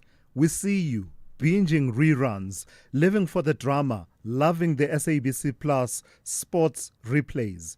Now, paying your TV license fits the vibe. Simply say hi on WhatsApp to 077 6069 060. Get your balance, make a payment, or set up a debit order all in one chat. No queues, no please hold, just convenience that feels like it should have been here all along. Because every screen in South Africa is a stage and yours is lit. So why wait? Send hi on WhatsApp to 077 6069 060 and get your TV license sorted today. Hashtag your screen, your story. The only talk radio morning breakfast show that makes sense. The Morning Brief. I still do that, by the way, wanting to get ahead of myself. Let's talk law enforcement and the infrastructure that's available for law enforcement across the various spheres of government. A call coming through from the mayor of the city of Cape Town, Jordan Hill-Lewis, calling on the acting National Police Minister, Professor Firoz Kachalia, to urgently provide emergency resources to the SAPS's anti-gang unit. This amid reports that indicate that the AGU only has 5 working vehicles and severe shortages of bulletproof vests and firearms among some of the equipment that they are missing, according to the assessment. And the mayor also putting forward a proposal to grant municipal police investigative powers to bolster and perhaps act as a force multiplier in the fight against gangs. Let's speak to the mayor of the city of Cape Town, Jordan Hill-Lewis, who joins me now. Before we get to the suggested solutions, Mayor, that you want to put forward for consideration and possible implementation, just your assessment and understanding of the state of the anti-gang unit. It's a crucial unit, particularly in the fight against gang violence in areas of the city of Cape Town. But what does their state look like at the moment in as far as infrastructure and capacity is concerned? Good morning, Thulasizwe, and please excuse me if you hear lots of shouting children in the background. It is school drop-off time right Sure. now. I read the report yesterday in the Sunday Times where they quoted, obviously, anonymous officers inside the anti-gang unit saying that they don't have, some of them do not have weapons. Many of them do not have bulletproof vests. They have a dire shortage of vehicles, only 5 working vehicles. They can't get spare tires for their vehicles, and a number of other really concerning reports.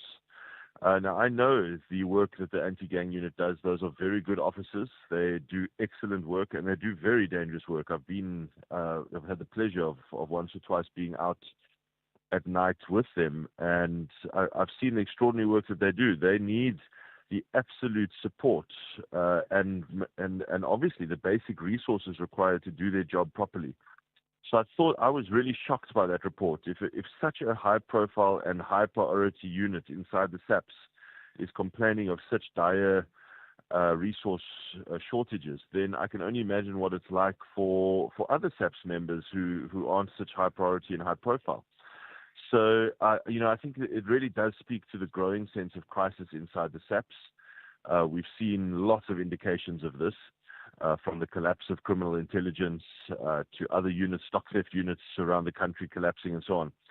So the bottom line, Thulasizwe, is that I think just underscores why it is so important to get those additional powers to Metro Police officers who are ready and willing to help, but at the moment cannot do so. Say a bit more about that. What's the hold-up in as far as that integration? Because I do seem to recall a point where that conversation was happening. Yes. I don't suppose that it was at the highest levels of changing the powers of the various policing units, but there was talk about more coordination given the gravity of the problems that we face as far as crime is concerned.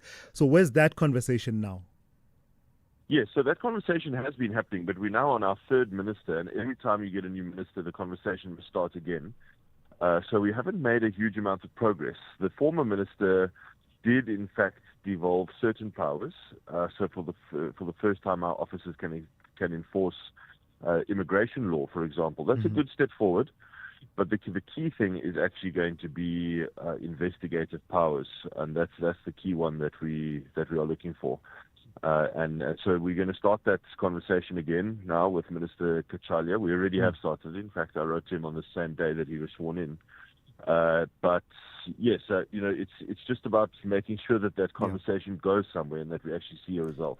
And what do you have by way of capacity that makes you believe that you would be able to be a force multiplier in responding to gang violence, which, as you and I know, has ravaged certain communities in the Cape Flats? Look, let's just take illegal firearms. We are recovering more than one illegal firearm from the Cape Flats a day now, and in the last 3 years, 1,600. And only 5% of those cases go all the way to a conviction. Most of them fall by the wayside at some point in the investigation chain or in the prosecution chain. And when you tackle SAPS about this, they will say to you, well, our detectives have got 350 cases per person, and many of those cases are even higher priority because it's murders or rape cases or whatever the case is. So we can't focus on this illegal firearm case. Now, just last night, I'm on the group with the Metro Police management, and one of our officers made an arrest and recovered a AK-47 last night. A wonderful recovery, wonderful arrest. But you have to ask, what's going to happen to that guy today? He's probably going to appear in court. He might get let out on bail. He might not get let out on bail. But the chances are, the statistics show, 95% likelihood he's not going to get convicted for the possession of an AK-47.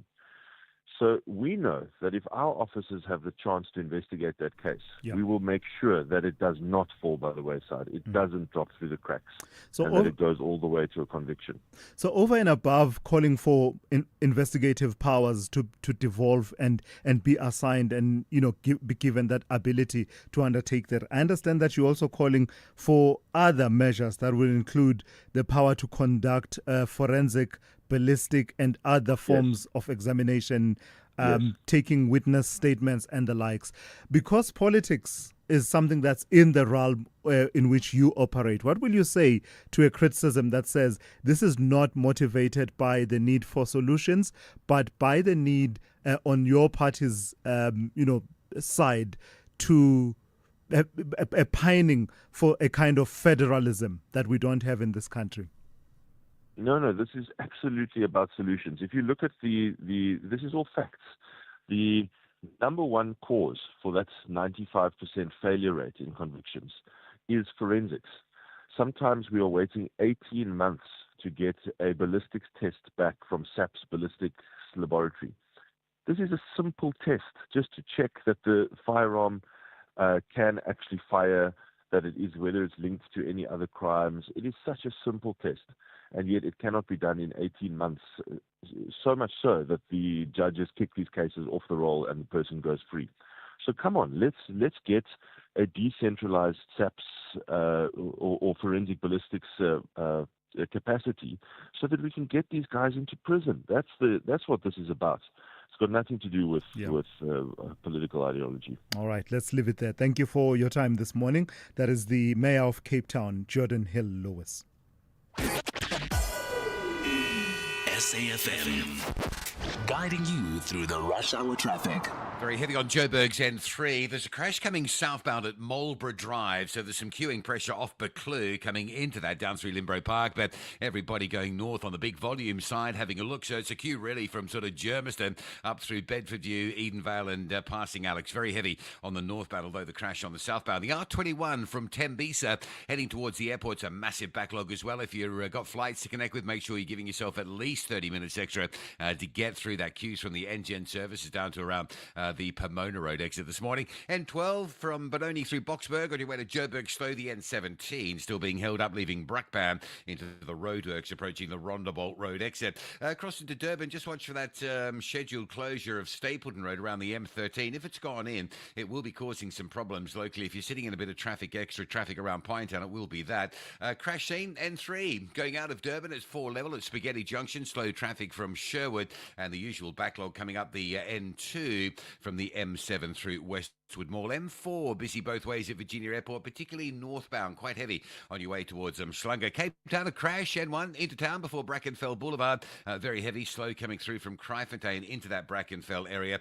Police incident on Spine Road at Jafta Masamola, causing delays off the N2 highway on Spine Road, routing in towards Khayelitsha. And there's a lot of traffic jamming on Baden-Powell this morning. This is between the N2 highway and the Jafta Masamola junction. There's a really big backlog on Baden-Powell coming through from sort of the Monwabisi side past the sewage works and up towards the N2 highway. If you're on your way to the N2 or on your way trying to get through to Stellenbosch, quite a bit of traffic to work through. Rob Byrne, SAFM Traffic. If you think you cannot afford a lawyer, think again. Clientele Legal has made professional legal services affordable for you. Whether it's a civil, criminal, or labor-related matter, we have a nationwide panel of attorneys standing by to assist you. SMS SAFM to 32195. That's SAFM to 32195 and we'll call you back. Clientele General is a licensed non-life insurer and an authorized FSP. Standard rates and terms and conditions apply. Zinzi, the Gen Z. Word on the street is you sold your car. Yes, and I needed a glow up. Hashtag no hustle, no hassle. So wait. The influencer got influenced by We Buy Cars. Oh, yeah, me. They checked the car, they gave me an offer. Oh, and they paid me immediately. Easier than an Insta Live, without the weird DMs at 2 a.m. I didn't understand half of the things you just said, but hey, We Buy Cars. Geared for the glow up, geared for you.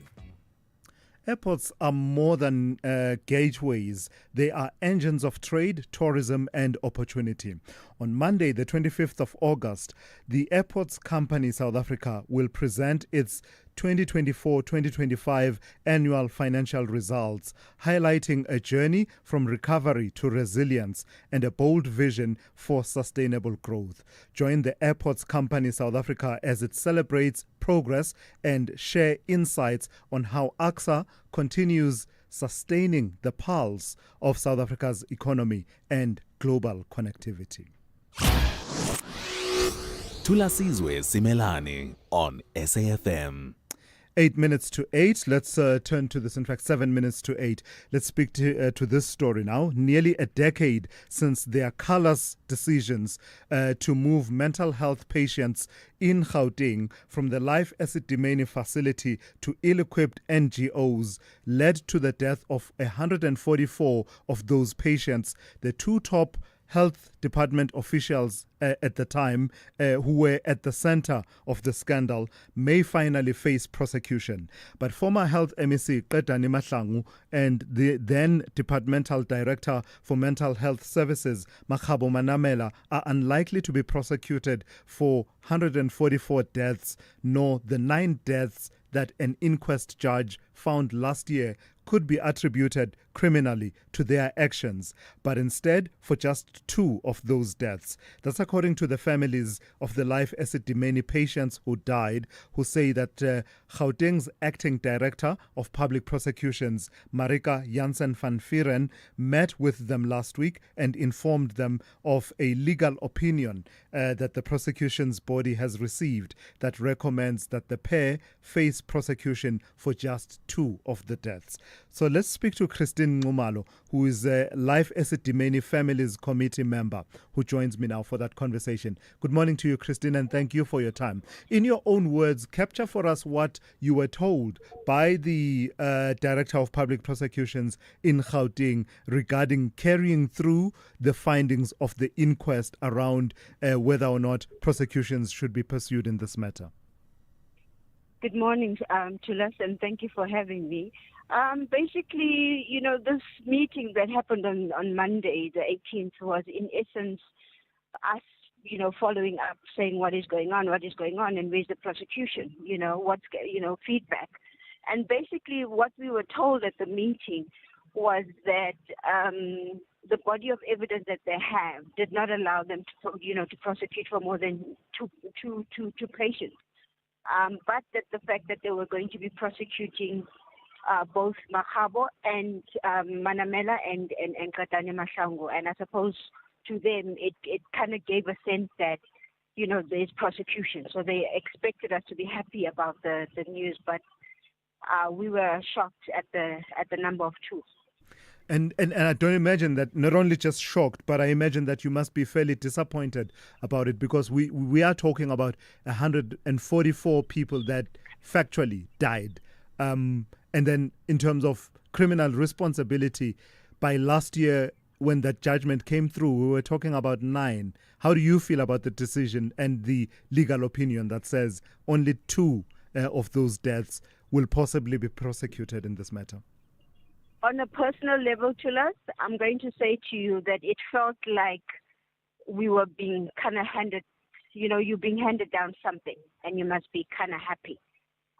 Because we really don't think the body of evidence from the ADR, from the ombudsman's report, from the inquest, there is only enough evidence to prosecute for 2.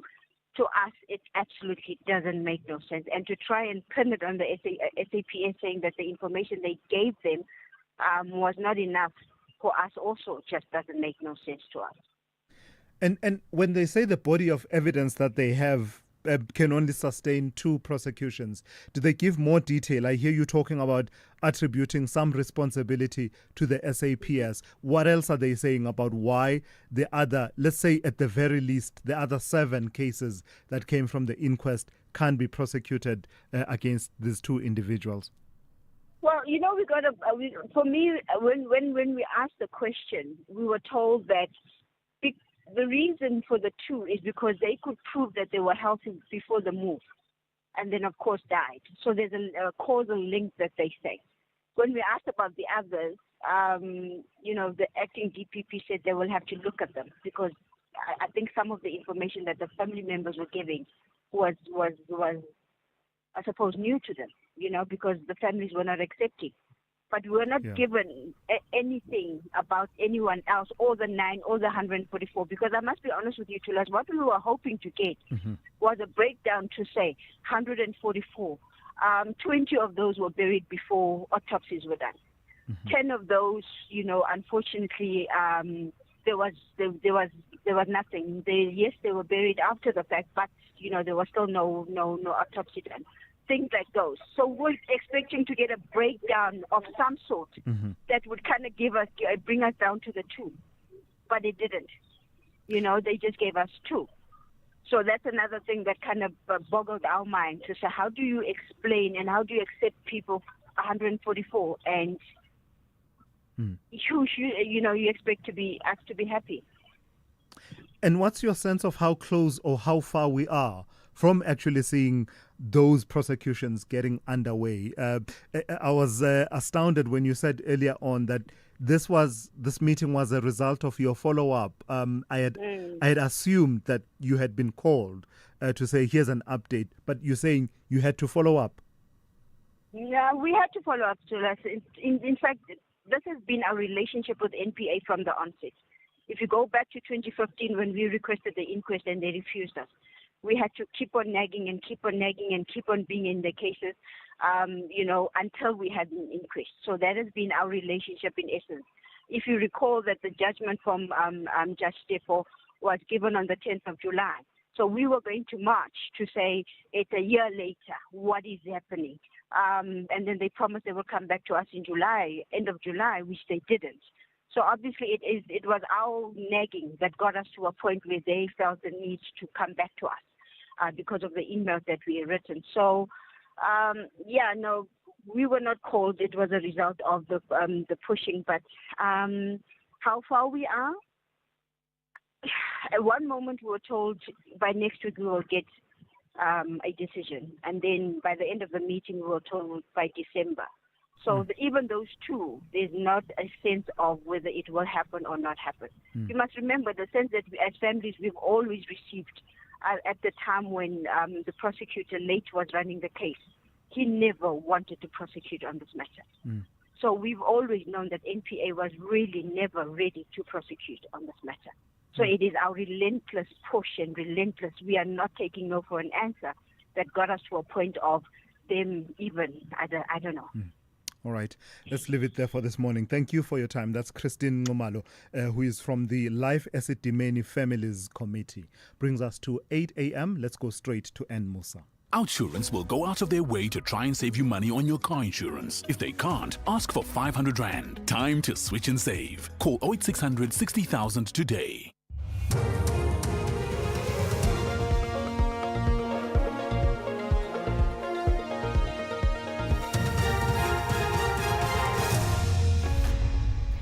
In our top stories, women warned against unverified foreign job offers, and Jerome Boyson's trial within a trial continues. Good morning. Retired Interpol Ambassador Andy Mashaile says human trafficking syndicates are using people's desperation for jobs to lure them to all sorts of illegal activities. This after social media influencers advertised suspicious employment opportunities on platforms including TikTok and Instagram, targeting women between the ages of 18 and 22. The International Relations Department has warned South African women not to fall for unverified foreign job offers. Mashaile has this message for young people. Young ladies and young gentlemen, we have a responsibility to talk to them now. Those who are listening who are going to school, wait for the right time, and the right time is when you are not in a hurry to be rich overnight. Verify if you see this advert on social media. As long as you cannot call that place, don't submit your application. Verify with the South African Embassy in that country. The case of alleged underworld crime boss Jerome Boyson and 11 co-accused is expected to resume in the High Court in Cape Town this morning. Last week, the prosecution called a witness who deals with intercepted calls. The court is dealing with a trial within a trial. The aim is to determine the admissibility of transcripts of intercepted phone calls between Boyson, his former co-accused and now deceased Mark Liffman, Andre Nodia and others. Accusations against Boyson include the murder of alleged steroid smuggler Brian Weinstein in 2017. The City of Cape Town Mayor Jordan Hill-Lewis says a lack of resources such as vehicles, firearms and bulletproof vests are hampering efforts to fight gang violence in vulnerable communities. He has called on the acting National Police Minister Feroz Kachalia to find urgent solutions to the resources crisis the police anti-gang unit is facing. The testimonies from police officers in anti-gang units in the Western Cape about the growing sense of crisis inside the SAPs should be a wake-up call to government. Officers say that they don't have sufficient weapons, bulletproof vests or vehicles while they're expected to do dangerous work. This underscores that it's increasingly irrational to resist the City of Cape Town's calls to devolve additional policing powers to the city so that we can help SAPs and ensure more convictions in Cape Town. ANC veteran Naledi Pandor says the party has lost its glory. The ANC dipped to below 50% of the vote in last year's general election. This led to the formation of the current government of national unity. Pandor delivered a memorial lecture of former ANC stalwart Meg Gertrude Shope in Pretoria yesterday. And we have lost our glory. Let's not pretend about it. We have lost it. The people are looking at us with disdain. The people are looking at us with horror and shame. So we have work to do to restore the glory. And finally, an Australian court has been hearing testimony from the friends and relatives of 3 people who died after a woman fed them toxic mushrooms. Erin Patterson was found guilty last month. She appeared emotional as she listened. The BBC's Simon Atkinson reports.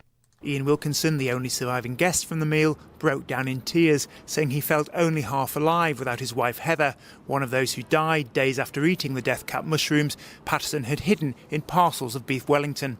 A statement from Patterson's estranged husband, Simon, was read to the court. His parents, Don and Gail Patterson, also died. He said his children were strong, but that they lived in an irreparably broken home where almost everybody knew their mother murdered their grandparents. Erin Patterson is likely to be sentenced later this year and faces decades behind bars.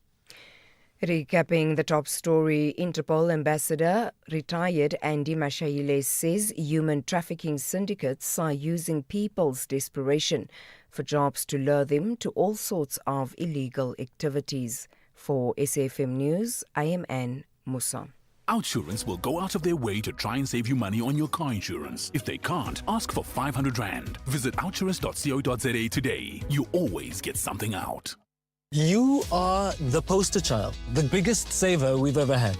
I decided that I would contact Outsurance and let them work out what they could do for me. Yeah. And lo and behold, big saving. 2,794 Rand a month. That's over 33,000 Rand a year. And it was the easiest switch ever. Real people helping real people get real deals. Go to outsurance.co.za now for a 10-minute quote that could save you thousands. Licensed insurer and FSP. T's, C's and information online. It's a very good morning to you. In your SFM sports headlines, it is soccer news, and it's Bafana facing a squad dilemma ahead of the crucial World Cup qualifiers. And we head to the US Open where Novak Djokovic and the women's world number 1 Arina Sabalenka are through after the first round. Details just before 8:30. SAFM, guiding you through the rush hour traffic. Good morning. Heavy traffic echo on the side of Gauteng this morning. There's big queues on the N3, a crash going south at Marlborough Drive, so that's heavy coming off Buccleuch, but a really big slowdown on the northbound from Germiston right up through Galulis and right up into the Limbro Park area. R21 between Tembisa and the airport, absolutely chock-a-block this morning. Big queues all the way down to Pomona Road. Roadworks on the N17, Brackpower to Boxburg causing delays, and the N12 coming through Benoni into Boxburg on your way to Joburg. That's pretty heavily backed up as well. N14 on your way to Pretoria, Pretoria queuing up towards the N1 Brockfontein interchange area. Durban side this morning, the N2 running north slow between the M7 and Westwood Mall. The M4 from Blue Lagoon on your way slowly towards Umhlanga. Delays heading up towards the Virginia Airport area. And that breakdown at Key Ridge. It's a stationary truck Durban bound, which is causing quite a big backlog coming through from Cliffdale. Cape Town, a lot of pressure on Baden-Powell at the bottom of Khayelitsha. There's some really heavy stuff coming from Monwabisi going up towards the N2. Baden-Powell towards the N2, towards Stellenbosch, all jammed up. Slow on the Muizenberg side there as well around the N2 highway, and the N2 outbound queuing to get off at that Baden-Powell exit. That's all very heavy. And a crash on the M1 into town at Okavango Road, so traffic coming through from Kraaifontein into Brackenfell remains slow. With your traffic update, I'm Rob Byrne.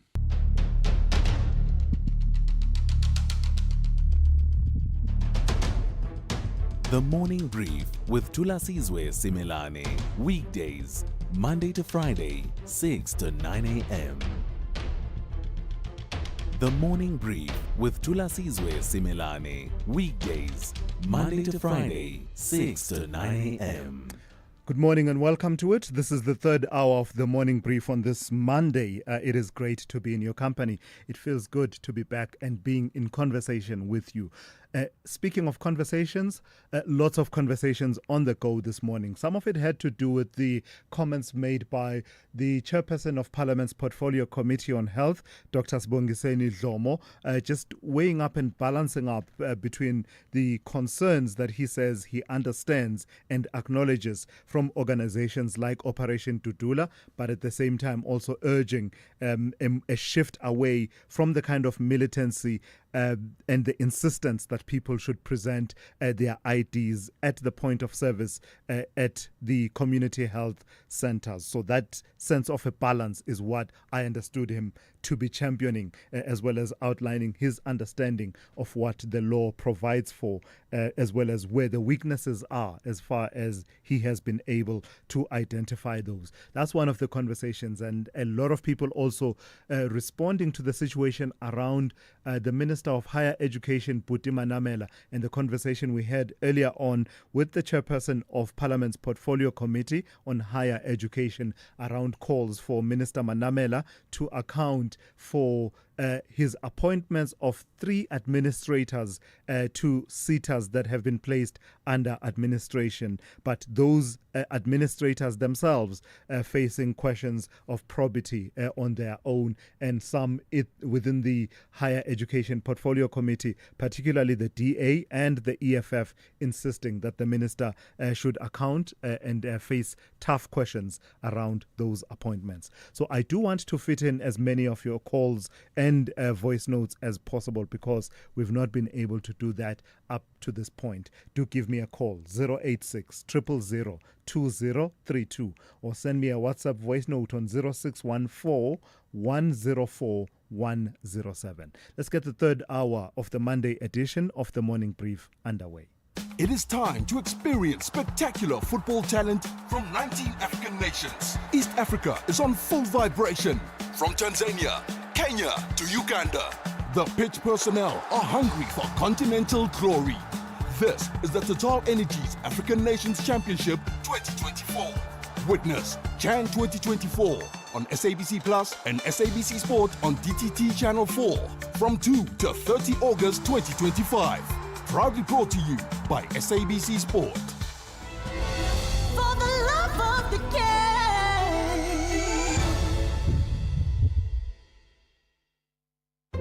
game. So you thought you were building a business? In this economy? Good luck. But day by day, somehow it grew. You became payroll, procurement, PR, and pressure valve. You kept going when the freezer didn't freeze, the bucket didn't budge, and the bank balance barely blinked. What's that saying again? What doesn't kill your business makes it stronger? Or at least it should be that. So you thought you were building a business. You weren't. It was building you. Because this isn't just what you do anymore. It's who you are. And you don't trust just anybody to protect it. Chat to your broker about Old Mutual Insure Business Insurance. Protect what built you. Old Mutual Insure Limited is a licensed FSP and non-life insurer.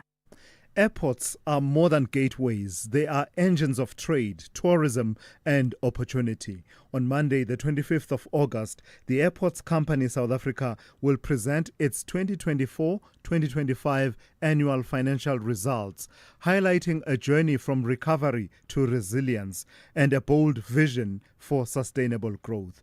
Join the Airports Company South Africa as they celebrate progress and share insights on how AXA continues sustaining the pulse of South Africa's economy and global connectivity. Call Thulasizwe now, 086 000 2032. All right, let me start with your calls and then I'll take some of your voice notes as quickly as possible. We haven't had much time to engage this morning. So straight to it then. Harry in Joburg, good morning to you. Hi, good morning, Mr. Thulas, and to the listeners as well. Good morning. Please go ahead. Let me go to the point. My point is, in South Africa is a crisis imminent from the South African politicians. The nation and the people are very good. They are not xenophobic. The xenophobic fueling, all the things come out from the politicians. Politicians, they don't even pay tax. Let's say, for example, I'm a PR holder and they stay in this country 30 years and more. But now, I cannot have a compulsory medical use for the hospital due to the Dudula, or that is a group of the gang, which was recognized by the government system to oppress and ill-treat the migrant. Migrant was genocide in this country happened. South African government against Israel for the genocide, but internally, no one compiled against the South African government for the genocide of African black who was murdered in this land. We have. Wait, Harry. I do need to engage you. You're saying genocide has happened in this country? Well, genocide has happened in this country. Let me tell you what was my record. Many hundreds of thousands of migrants was killed, was silenced. No one speak out, not told the story. When did this happen?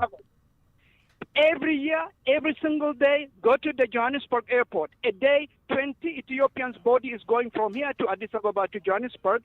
The body, human remain, is traveling.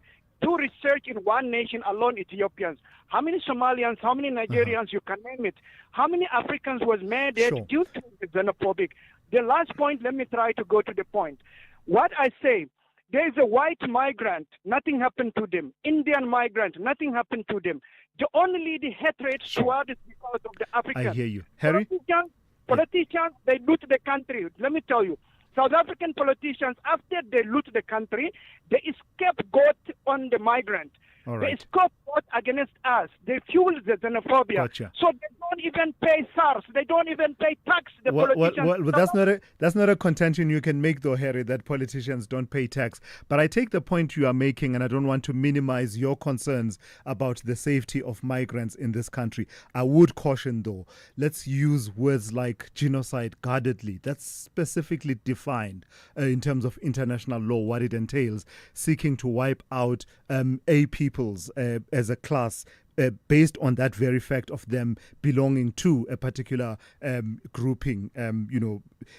I get the point that Harry is making about crime affecting migrants in particular, and he was singling out Ethiopians, and I believe you can make that point without going as far as to calling it a genocide, because that really is something that's technically defined, as you will know.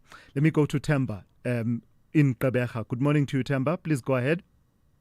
Good morning, Thulasizwe. Thulasizwe, just in passing, your last caller is failing to acknowledge that in the main, I'm talking now experience here where I am, the Ethiopians and Somalians, they started this kidnapping story. They started killing each other in competition about the small shops. So him should not be putting blame to South Africans about that. This thing is their own problem. Well, some of them, again, Temba. Let's avoid generalizations, Yes. Look, I want to reject, the statements made or assertions made by the chairperson to Mr. Rom. Yeah. For him to say, to be guarded when he has to speak against the Dudulas and anybody else who's preventing people from going to hospital and saying the approach they are taking has holes or has problems. just to say the approach they are taking as a whole. He is just scared of saying it as it is. It's illegal in as far as the Constitution of the Republic is concerned to deny anyone who is found in the Republic, within the borders of the Republic, who requires medical assistance. It's only doctors inside, once they've examined an individual, that would determine whether this is an emergency situation or not emergency situation. Yeah. So there is nobody who can prevent anyone. The Constitution of the country recognizes an alien. Once that alien lands in South Africa, that is recognized as a person, as a human being, and human beings deserve to be attended medically. No, so I hear the you. Unfortunate part, the last one from me, the unfortunate part, we can now begin to ask a rhetorical question as to why the ANC deserve these leaders. No, I suppose these leaders have been there even during our time. But the issue, Thulasizwe, the microphone was not as accessible to everyone as it is today. And we should thank you, media, to provide them opportunities so that they can expose themselves for who they are. All right, Temba, thank you for that. That's Temba out in Gqeberha. I get the point that you are making. It's an interesting and fascinating one. And I recommend the judgment of the Constitutional Court around the case of Khoza. I don't know the full citation. I don't have it with me. But you will find it quite fascinating. It dealt with issues of access to social security, but it dealt with it from that approach of that very same section that provides for health care access for everyone in South Africa, Section 27. When you read it, you get its sense around specifically a category of foreign national in South Africa, those who are permanent residents. So they do make that point to say permanent residents who are foreign nationals have the same rights as South Africans do. And for me, it just feels like sometimes there's a need to reconcile between a general popular sentiment and politically what at the moment what the narrative and discourse is versus what we ourselves bound ourselves to, right? We wrote this constitution. We made these provisions. We said everyone has a right of access to health care, which includes X, Y, and Z. And then we further qualified that right and further amplified it in various processes, such as the judgment that I allude to. How does that then sit with the popular sentiment that you are picking up? How do you provide leadership in that conversation, being true to what the laws and the Constitution say in this country? I think that's where that gulf seems to exist, and I think that's what Temba was talking to. I do want to take a quick voice note that talks to this issue around foreign nationals and access to healthcare. Good morning to us.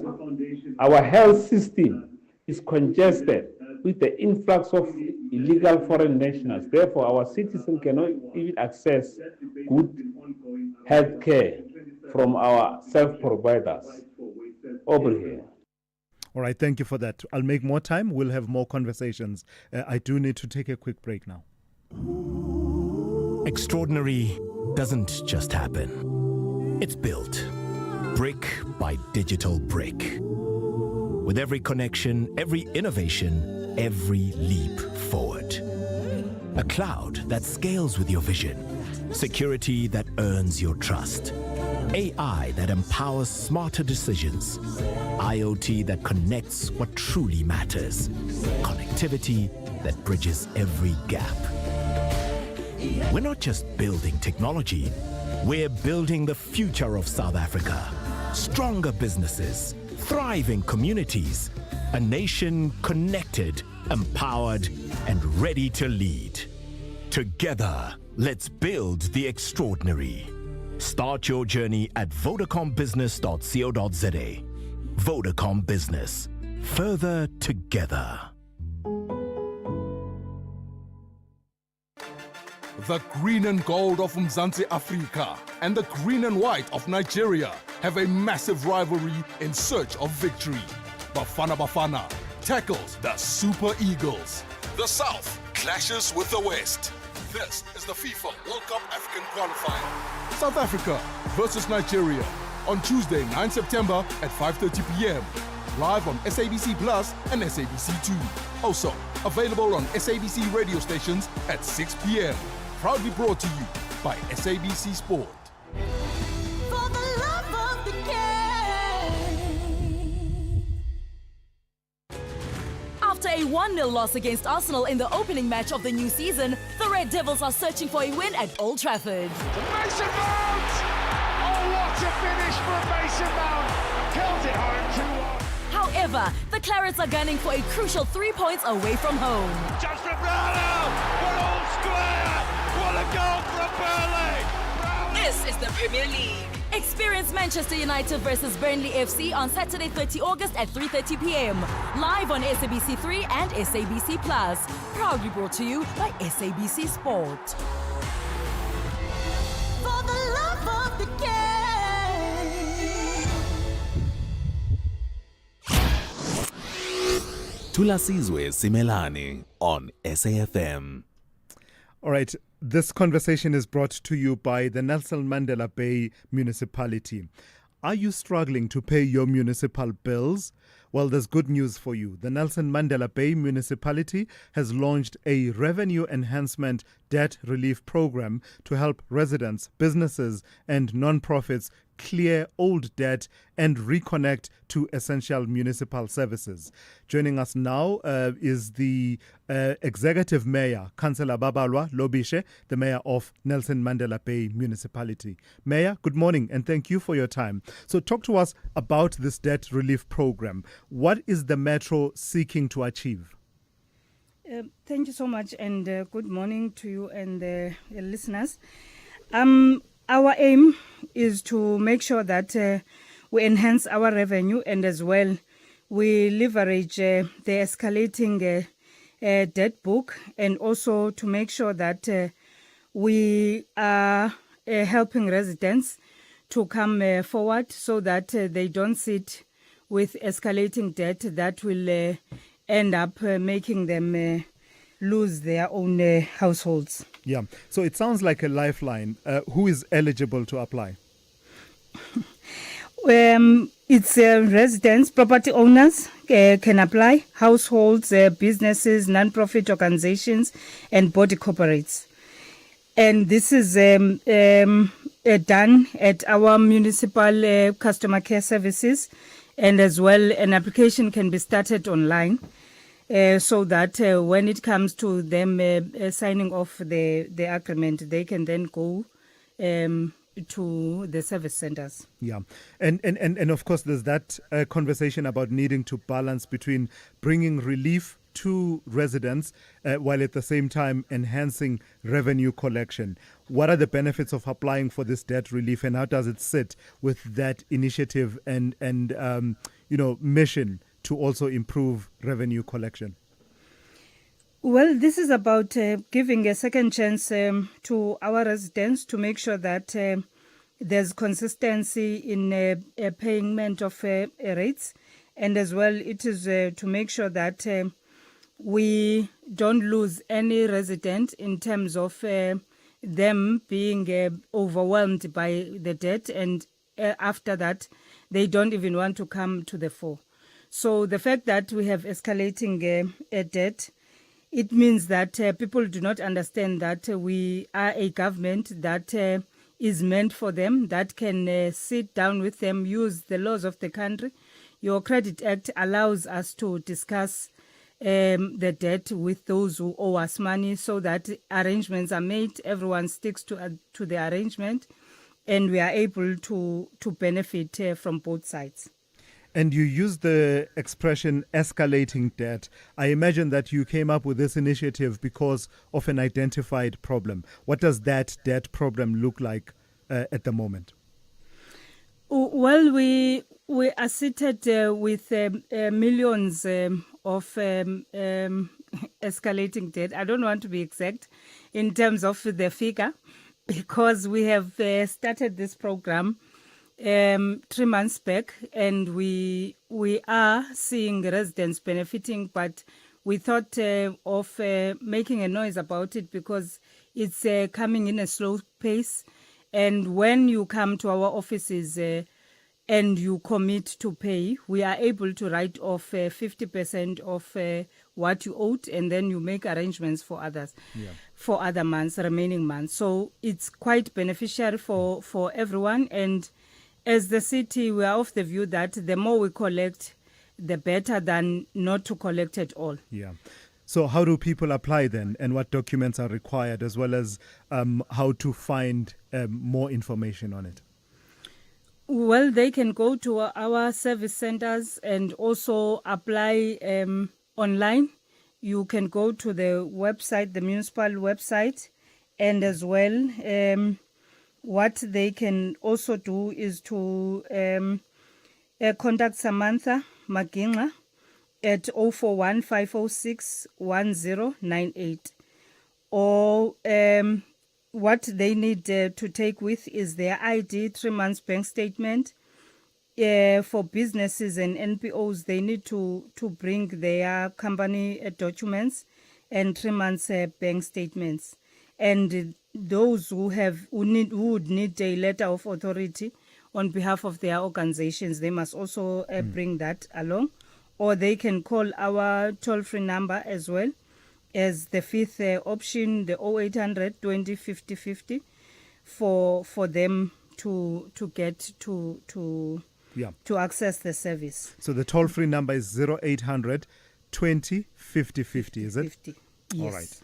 Got thank you for that. That's the Executive Mayor of the Nelson Mandela Bay Municipality, Councillor Babalwa Lobishe, ending that conversation that was brought to you by the Nelson Mandela Bay Municipality. This is SAFM Sport with Zai Khan. Zai, good morning. Bafana have crucial World Cup qualifiers, but some squad worries. What's that about? I know there's dilemmas everywhere at the moment, and it looks like the only thing they have in abundance right now is a headache for the coach. They have hit turbulence. Hugo Broos facing some tough squad decisions before qualifiers against Lesotho and Nigeria next month in Bloem. Bafana are leading Group C with 13 points, but off-field headaches are lingering. FIFA may still dock points for fielding Teboho Mokoena while suspended. On the injury front, the talisman Themba Zwane is sidelined for 2 months, while form and fitness concerns clouding the likes of Patrick Maswanganyi and Kolisa Mudau. Now, despite the hurdles, 6 points could all but seal South Africa's first World Cup return since 2010. Now, it's a blockbuster midweek clash in the Premier Soccer League. Kaizer Chiefs welcome Mamelodi Sundowns to a packed FNB Stadium on Wednesday night. Chiefs have enjoyed a perfect start under assistant coach Khalil Ben Yusuf, winning all 3 matches and keeping clean sheets. Now head coach Nazruddin Nabi returns to the dugout. SA Sports Awards top winner Tatiana Smith scooping 2 prestigious accolades, the 2025 Sportswoman of the Year and the Sports Star of the Year. The 28-year-old Smith advising athletes who look up to her say discipline should be the lifestyle of every athlete. Sacrifices, a lot of hard work, but most of all, I think the thing that you have to remember and always hold on to is the love for the sport. Never lose that, because there's so many things that can pull you off of that, whether it's not being financially supported, whether it's not being able to see your family. It's so easy to lose that hope and dream, but to remember that you started it because you loved it, and once you love it, I always say a happy swimmer is a fast swimmer. And Sportsman of the Year went to cyclist Alan Hatley, para-athlete Simone Kruger and Mpumelelo Mshlongo were named Sportswoman and Sportsman of the Year with a disability, respectively.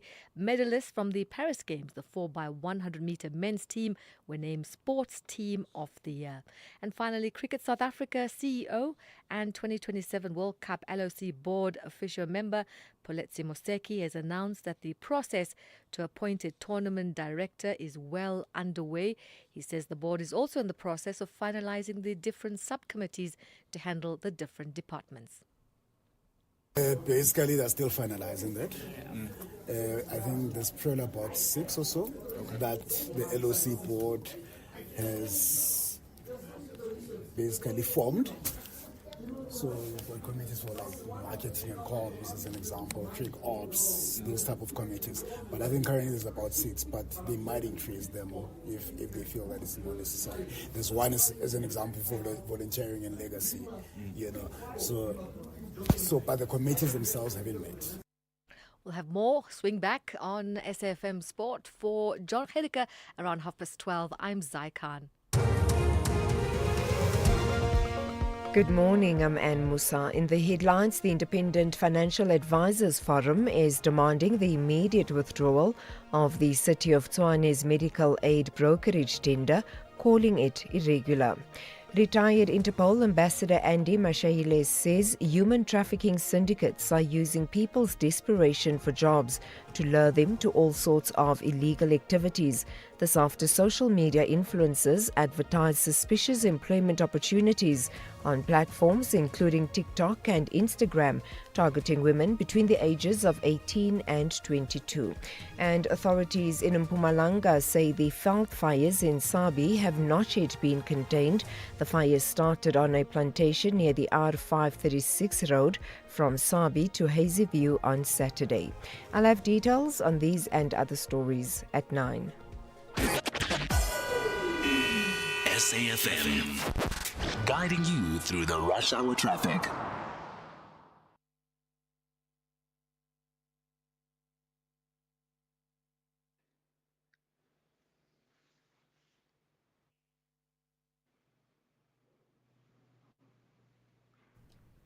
Continue, Rob. The business update on SAFM. All right, let's say good morning to Ndawling Lechela for the third update of the morning. Ndawling, let's start with a conversation that we had a short while ago around the announcement of the new train operating companies. And we now know, well, they've not been named, but one of them was keen to let us in on the secret that they are one of those that have been selected. Tell us about Grindrod. Yes, Grindrod, one of the 11 operators given access to SA's rail network. This is a significant effort when it comes to reforming the freight rail sector, and is also an effort that pushes forward public-private partnerships. Now, Grindrod has repatriated its locomotive fleet from Sierra Leone and is currently refurbishing 14 locomotives for deployment on its allocated route. 4 locos have already been refurbished, and with the remaining 9 expected to be completed by early next year. This announcement comes alongside the group's half-year numbers. Grindrod managed to weather tough trading conditions, with revenue slipping 4%, but headline earnings per share jumped 23%, and this comes as the group's ports and terminal division had a strong showing on the back of a recovery in Mozambique as conflict there subsided. Now, Grindrod has also made progress in restructuring its business, getting rid of non-core assets and investing in core assets. Over the interim period, Grindrod received payments from the transactions that were closed, and this allowed it to pay out a special dividend, also giving the company's share price a boost on Friday. Ndawling, what is a smart trolley? Technology. What does a smart trolley do? So the smart trolley, right, you'd be able to basically do all your shopping without necessarily interacting with one of is it a teller? Yes. At a store. Yes. The people that work at the tills, The people that work at the tills, you'd be able to scan, pay, but it would only be digital payments that would be allowed. And the retailer ShopRite is piloting a new smart trolley project in 2 Western Cape stores, Checkers Hyper Brackenfell and Checkers Constantia. The express trolley allows, of course, customers to scan items as they shop, track their total, and pay directly via the cart without queuing at a till. So despite the concerns that automation could lead to job losses, ShopRite emphasizes that the project is designed to enhance customer convenience, not cut staff. The retailer assures that no employees will be affected.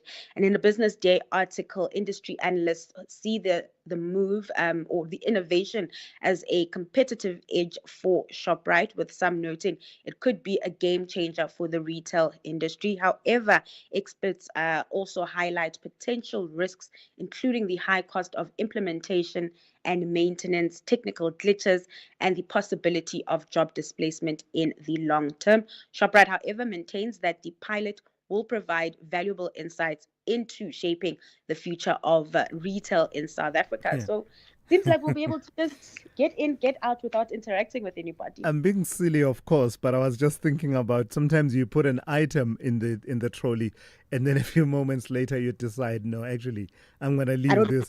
I suppose it will scan and unscan. I suppose that's how the technology, or maybe you'll have the option of putting it there without necessarily scanning yet, and only total at the end what remains in the trolley. Yes. Fascinating times. All right, lastly, Ndauling, recap for us market activity as well as give us a sense of the kind of trading day we can expect on this Monday. So ahead, home focuses on earnings as results season picks up pace. There's numbers from Sasol, Italtile, and Agvitech. Those reports, of course, will keep traders busy today. And then in currency markets, the rand making gains. It's sitting at 17.45 to the dollar. In the commodities scene, oil is trading sideways near $67 per barrel. And then back to equities.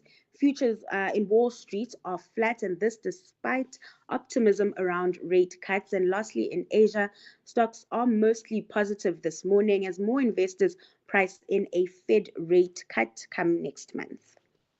All right, Ndauling, thank you for that. That's Ndauling Lichela, who's kept you updated on business, economics, and the markets over the last 2.5 hours.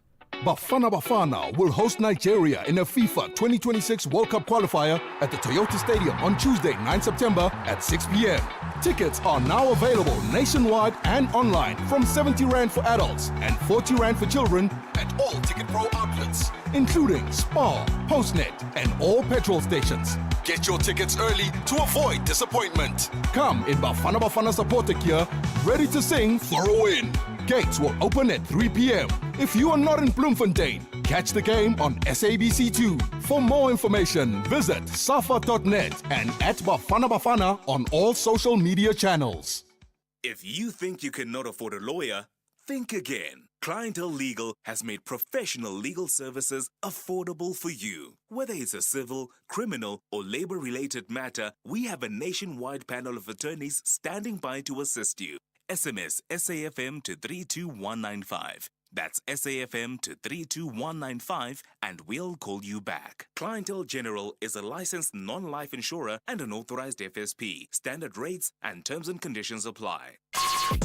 Call Thulasizwe now, 086 000 2032. Yeah, let me try and squeeze in as many of the voice notes as possible. We've not really had much time. So if you don't mind, I'll also ask with the calls as well. I'll just pull myself back a little bit. And then if we can keep it short and sharp and to the point so that we wade through as many of your calls as possible, that would be awesome. Let me start with 2 or 3 voice notes before I go to the calls.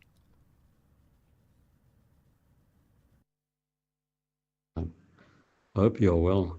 Errol Durban. The Boks did well beating Australia, but, the All Blacks are waiting for us. We are still not firing on all cylinders, so we'll have to improve a lot to beat the All Blacks. That's my take. Errol Durban. Good morning, SAFM listeners. Today I was excited to hear the news that Department of Electricity Minister as well as National Treasurer approved the request from Esidimeni Municipality to purchase about 400 megawatts of power from independent producers. This includes 100 megawatts of power from solar system as well as 300 megawatts power from gas to power. Big up to Esidimeni Municipality for taking such initiative. Let's hope that they'll see it through. Segwanele, Pretoria. Good morning, Mgani. It's MVP. This goes to show how arrogant is the ANC about stealing the money. I think they must have sat down and discussed, you know what, the people will talk in the first few months, and after that we continue with what we want to do. There is no one within the African National Congress who's willing to change. They are there to bring their own friends so that they can continue looting. All right, thank you for that. I think that's in reference to the pressure that the Minister of Higher Education, Puti Manamela, faces to explain the appointment of those 3 administrators to those 3 seaters that he has placed under administration. Appointments, people who themselves face a variety of questions, with the result that there are calls for the minister to account.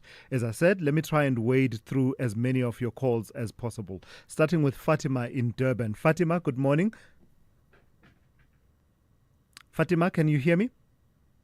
Good morning. Yes, please go ahead. Good morning. Can you hear me? Yes, I can. I'd like to bring up the point of the South African Jewish Board of Deputies who have been manipulating our journalists from the Citizen newspaper, the Sunday Times, and BizNews, where they are paying journalists and taking them on free trips to Israel so that they can whitewash the genocide and not cover correctly the war crimes and the genocide that Israel is committing on the Palestinian people for over 2 years now. And the important question is not only why the South African Jewish Board of Deputies is bribing these journalists. The important question is, why is this not being exposed? Because surely media manipulation goes against ethical journalism and also it's against the democratic principles. Because if you have media manipulation, what other things are they manipulating about the media? Gotcha. Fatima, thank you for raising that. I did see that it's an ongoing conversation at the moment with the Sunday Times having acknowledged, and I saw that they wrote something of an apology, but that also didn't satisfy many people because it was a small, in terms of its size, small apology and where it was placed.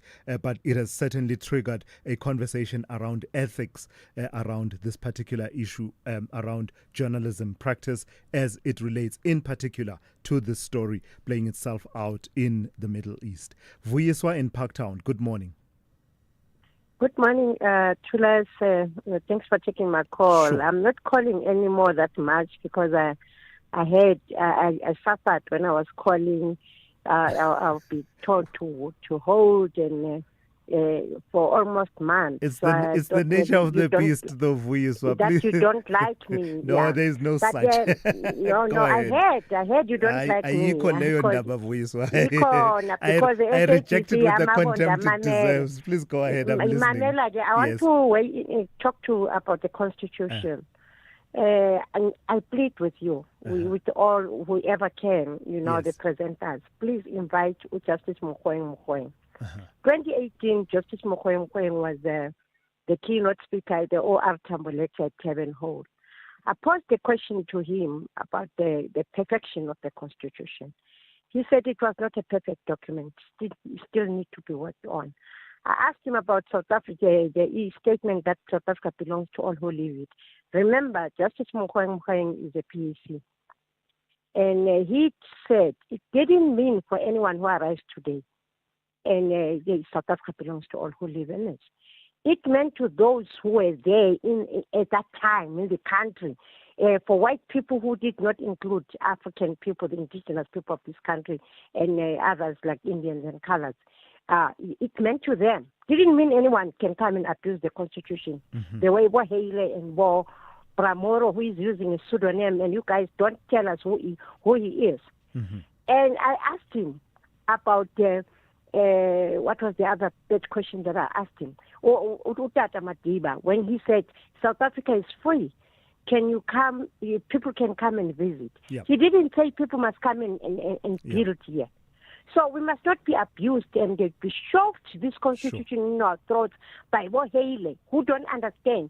Please invite Justice Mogoeng to come and explain this. Thank you for that. That's Vuyiswa. And in fact, part of the nuance you were talking to, Vuyiswa, the judgment I was talking about, the Khoza judgment, also grapples with that aspect that says when you say everyone has the right of access to these rights that are in Section 27, does it include everyone? And they do mention, I think, people who are undocumented, and I think the word they use is their link to the country is tenuous.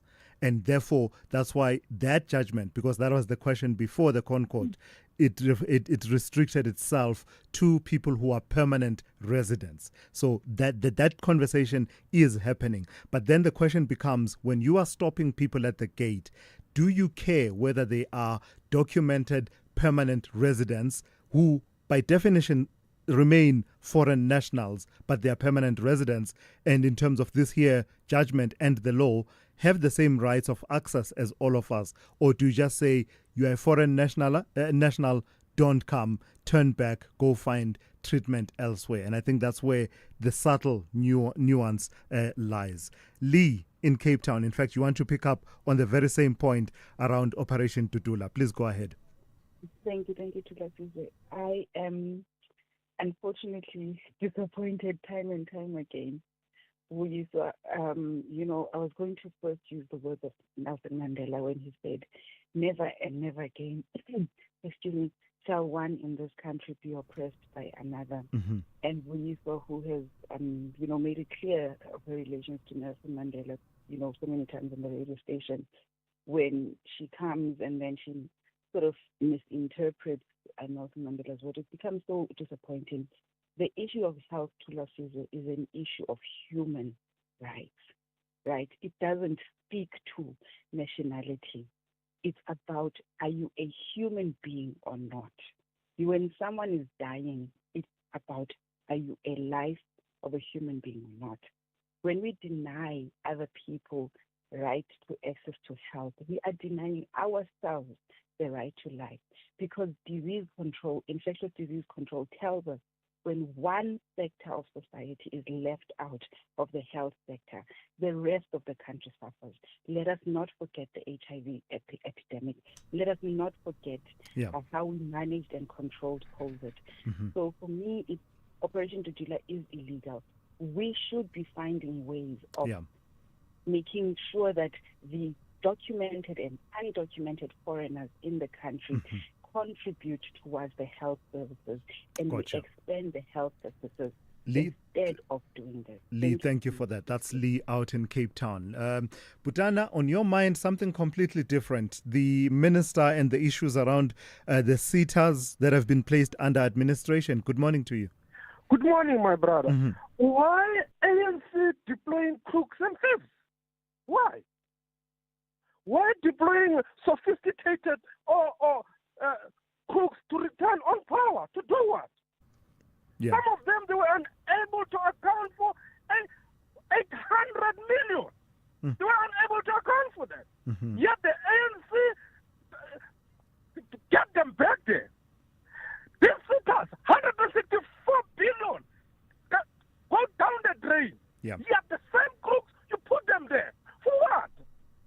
Yeah. For what? Yeah. How long this thing is going to go on?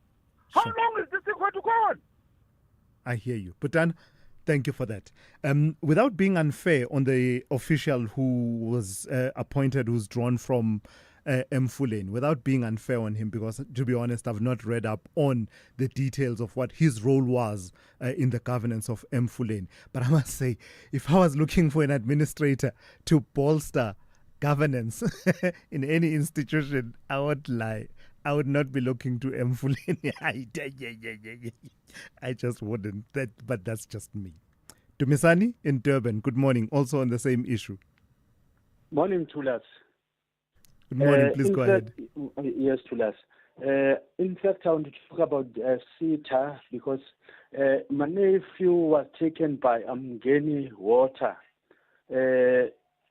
to assist, recruited to assist in one of the schools from May this year.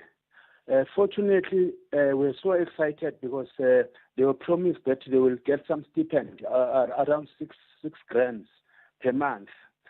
But every time when they're supposed to be paid on the 25th, maybe from the 24th, they send them the message, please update your documents. I think it's a trick. Which SETA is this, Dumisan? Sorry? Which SETA is this? They got internship from. You see, my nephew is a teacher graduate. Okay. So because schools here in KZN, they're short of teachers and all this, I think they go through the private sector to help them. So they told them it's not about Department of Education, but it's about. Their contract is from Ongeni Water in Durban. I see. Sure. Sounds quite now, complex. I think it's just a scheme for them to make money, because you see the worst part now. See, my nephew was earning $350 per month. Because of them, that $350 they stopped it because he submitted all, which means now they think he's getting paid. Yeah. Because every month, you see, like last week now, because today is 25th. Last week, on Saturday at night, they sent him the message to say, update your documents. Every time, this updating of documents, it's also costing us money. Yeah, all right. No, thank you for that, Dumisani. Thank you for sharing that. I don't know if you can investigate that, because it looks like something is going wrong. It's not only him. What you say when they're going to sign there, it's about 100 of them. Dumisani, just very briefly for me, what is the name of the program so that we know? Because you mentioned Umgeni Water, but you're also mentioning that it's got to do with teaching. And I understood SETAs being mentioned there. What's the name of the program, or in which department is it, so that it's possible to ask someone to account for it? It's human resource. I think the lady that is in charge there is called Nomfundo. In education? It's education, health, and I think it's just a scheme. Multiple departments. Yes, multiple departments. Thank you for that, Dumisani. I've got to move on. I do need to move on. That's Dumisani out in Durban. Let's see who can give us some answers around this program that Dumisani is talking about that is impacting people in a negative way, in that people are not getting paid the way that they should be getting paid. SAFM, guiding you through the rush hour traffic. Still heavy backlogs on the R21 coming from Pretoria down to the airport. There's an obstruction just around Pomona Road this morning. It's a breakdown, plus you've got some roadworks in that area. So coming from Tembisa down through Bosfontein Road, through the Benoni exit and on towards Pomona, very slow going. Make sure you got time to get through that. Crash on the Mike 1 North at Melrose near Athol Oaklands, heavy from Parktown on your way to Sandton. Motorists coming from Sandton having a look, causing some delays on your way to Joburg. N17 still clogged between Carnival City and Boksburg as you hit that single lane roadwork section. Cross into Durban, well, at least Durban bound this morning. They've had a broken down truck at Key Ridge. It's still very slow from Cliffdale as you work in towards that one. The breakdown on the N2 North is still there at Gateway, and it's been joined by a crash. So you're getting up from Kumashu Highway on your way towards that Umhlanga exit, very slow. Cape Town's Baden Powell passing the bottom of Khayelitsha, going up towards the N2 stays heavy. And a lot of traffic on the highways. The M1 inbound from Plattekloof to City Centre. The M5 is slow this morning from Rondebosch right through to Kuba. Get a change. And if you're driving out of Athlone, there's quite a queue to work through this morning. Jan Smuts making your way through the N2 up towards Gunners Circle on your way towards Viking Way. With your traffic update, I'm Rob Byrne. If you think you cannot afford a lawyer, think again. Clientele Legal has made professional legal services affordable for you. Whether it's a civil, criminal, or labor-related matter, we have a nationwide panel of attorneys standing by to assist you. SMS SAFM to 32195. That's SAFM to 32195 and we'll call you back. Clientele General is a licensed non-life insurer and an authorized FSP. Standard rates and terms and conditions apply. The green and gold of Mzansi Africa and the green and white of Nigeria have a massive rivalry in search of victory. Bafana Bafana tackles the Super Eagles. The South clashes with the West. This is the FIFA World Cup African qualifier. South Africa versus Nigeria on Tuesday, 9 September at 5:30 p.m. Live on SABC Plus and SABC2. Also available on SABC radio stations at 6 p.m. Proudly brought to you by SABC Sport. For the love of the game. Airports are more than gateways. They are engines of trade, tourism, and opportunity. On Monday, the 25th of August, the Airports Company South Africa will present its 2024-2025 annual financial results, highlighting a journey from recovery to resilience and a bold vision for sustainable growth. Join the Airports Company South Africa as they celebrate progress and share insights on how AXA continues sustaining the pulse of South Africa's economy and global connectivity. The only talk radio morning breakfast show that makes sense. The Morning Brief.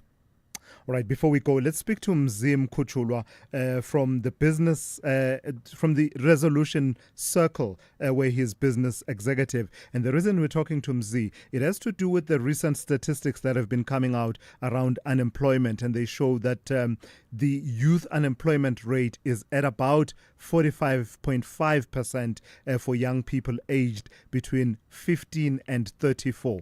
And the Resolution Circle coming forward with some suggested practical solutions, and among those urging young people to take up careers in trade in order to be more employable. And let's speak to Mzi now and pick up that conversation. Mzi, good morning and thank you for your time. We say trade, and in some instances there's reference to a vocation. Talk to me, because that's the space in which you are, technical skills.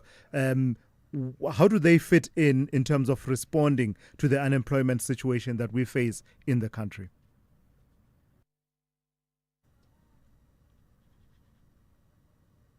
You said I'm a business executive for Resolution Cycle, and thank you for the invite. Maybe allow me just for a minute to say that Resolution Cycle is a subsidiary of the University of Johannesburg. It's a cutting-edge training hub dedicated to bridge the gap between education and employment. So just a quick one, Thulas. What are these future-proof careers, and in relation to what you're asking me? I'm going to mention few of those so that our listeners can follow the conversation. We call them a trade, and the trade basically is the programs that we have within the Resolution Cycle. Mention the few: boilermaker, diesel mechanic, electrician, millwright, plumber.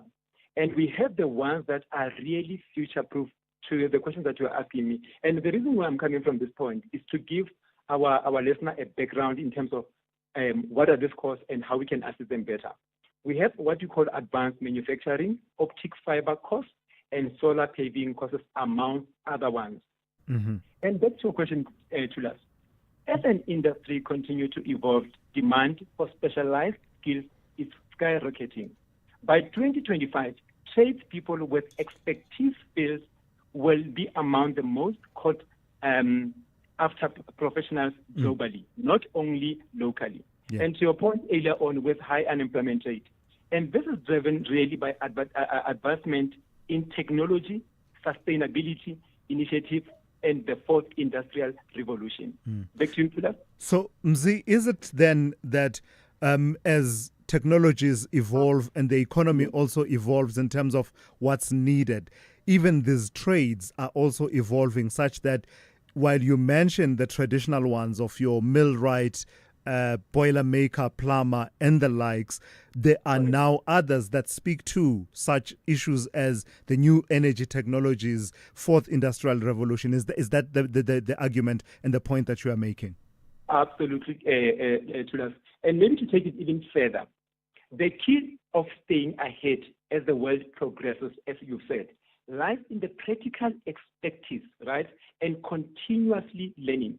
I always use this analogy of saying the future belongs to those who can adapt, number one. Number two, they need to be innovative, and they need to deliver in ever-changing the world.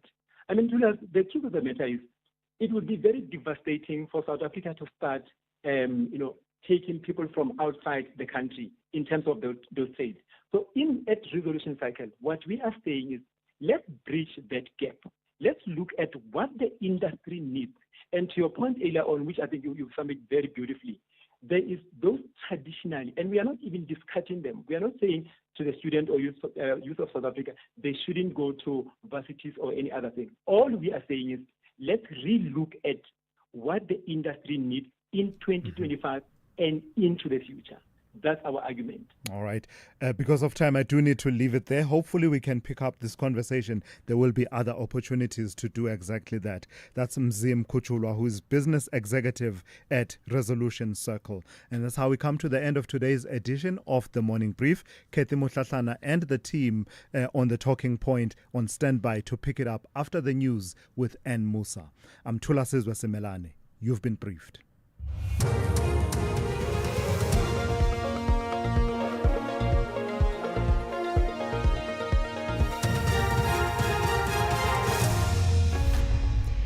In our top stories, a call to withdraw City of Tshwane's medical aid tender and women warned against unverified foreign job offers. Good morning.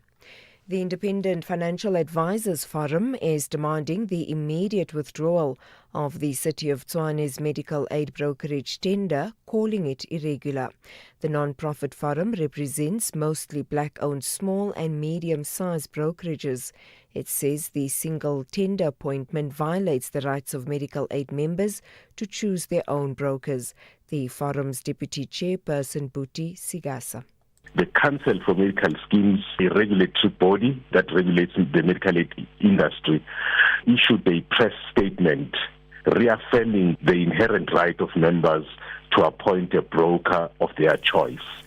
And it is in that context that we are saying the city is violating the regulations. Retired Interpol Ambassador Andy Mashayile says human trafficking syndicates are using people's desperation for jobs to lure them to all sorts of illegal activities. This after social media influencers advertise suspicious employment opportunities on platforms including TikTok and Instagram, targeting women between the ages of 18 and 22. The International Relations Department has warned South African women not to fall for unverified foreign job offers. Mashayile has this message for young people. Young ladies and young gentlemen, we have a responsibility to talk to them now. Those who are listening or going to school, wait for the right time, and the right time is when you are not in a hurry to be rich overnight. Verify if you see this advert on social media. As long as you cannot call that place, don't submit your application. Verify with the South African embassy in that country. Authorities in Mpumalanga say the veld fires in Sabi have not yet been contained. The fires started on a plantation near the R536 road from Sabi to Hazyview on Saturday. Firefighters are using water bombers, helicopters and trucks to deal with the blaze. The Lowveld and Escarpment Fire Protection Association in Mbombela has urged the public to be vigilant. This as where the conditions remain hot and dry for most of the week. ANC veteran Naledi Pandor is hopeful that the foundations which pulled out of the National Convention this month will return to participate in the national dialogue. The 7 foundations include the Thabo Mbeki, Desmond and Leah Tutu, Oliver and Adelaide Tambo and Steve Biko. They cited reasons including violations of the dialogue's core principles. Pandor was delivering a memorial lecture for ANC stalwart Gertrude Shope in Pretoria. I'm sure that their leadership all support our people coming together with the leadership of our country in all sectors and formations in order to discuss the deeply challenging problems that confront our country and to begin to put our heads together. And we have very bright people in our country, as I said in my contribution, and I believe working together we can find solutions. And finally, Vietnam has shut down airports, closed schools and initiated mass evacuations as it prepares for the most powerful storm so far this year. Typhoon Kajeki has passed the Chinese island of Hainan, where more than 30,000 people in volatile areas were moved to safety. Kajeki is bringing winds of up to 100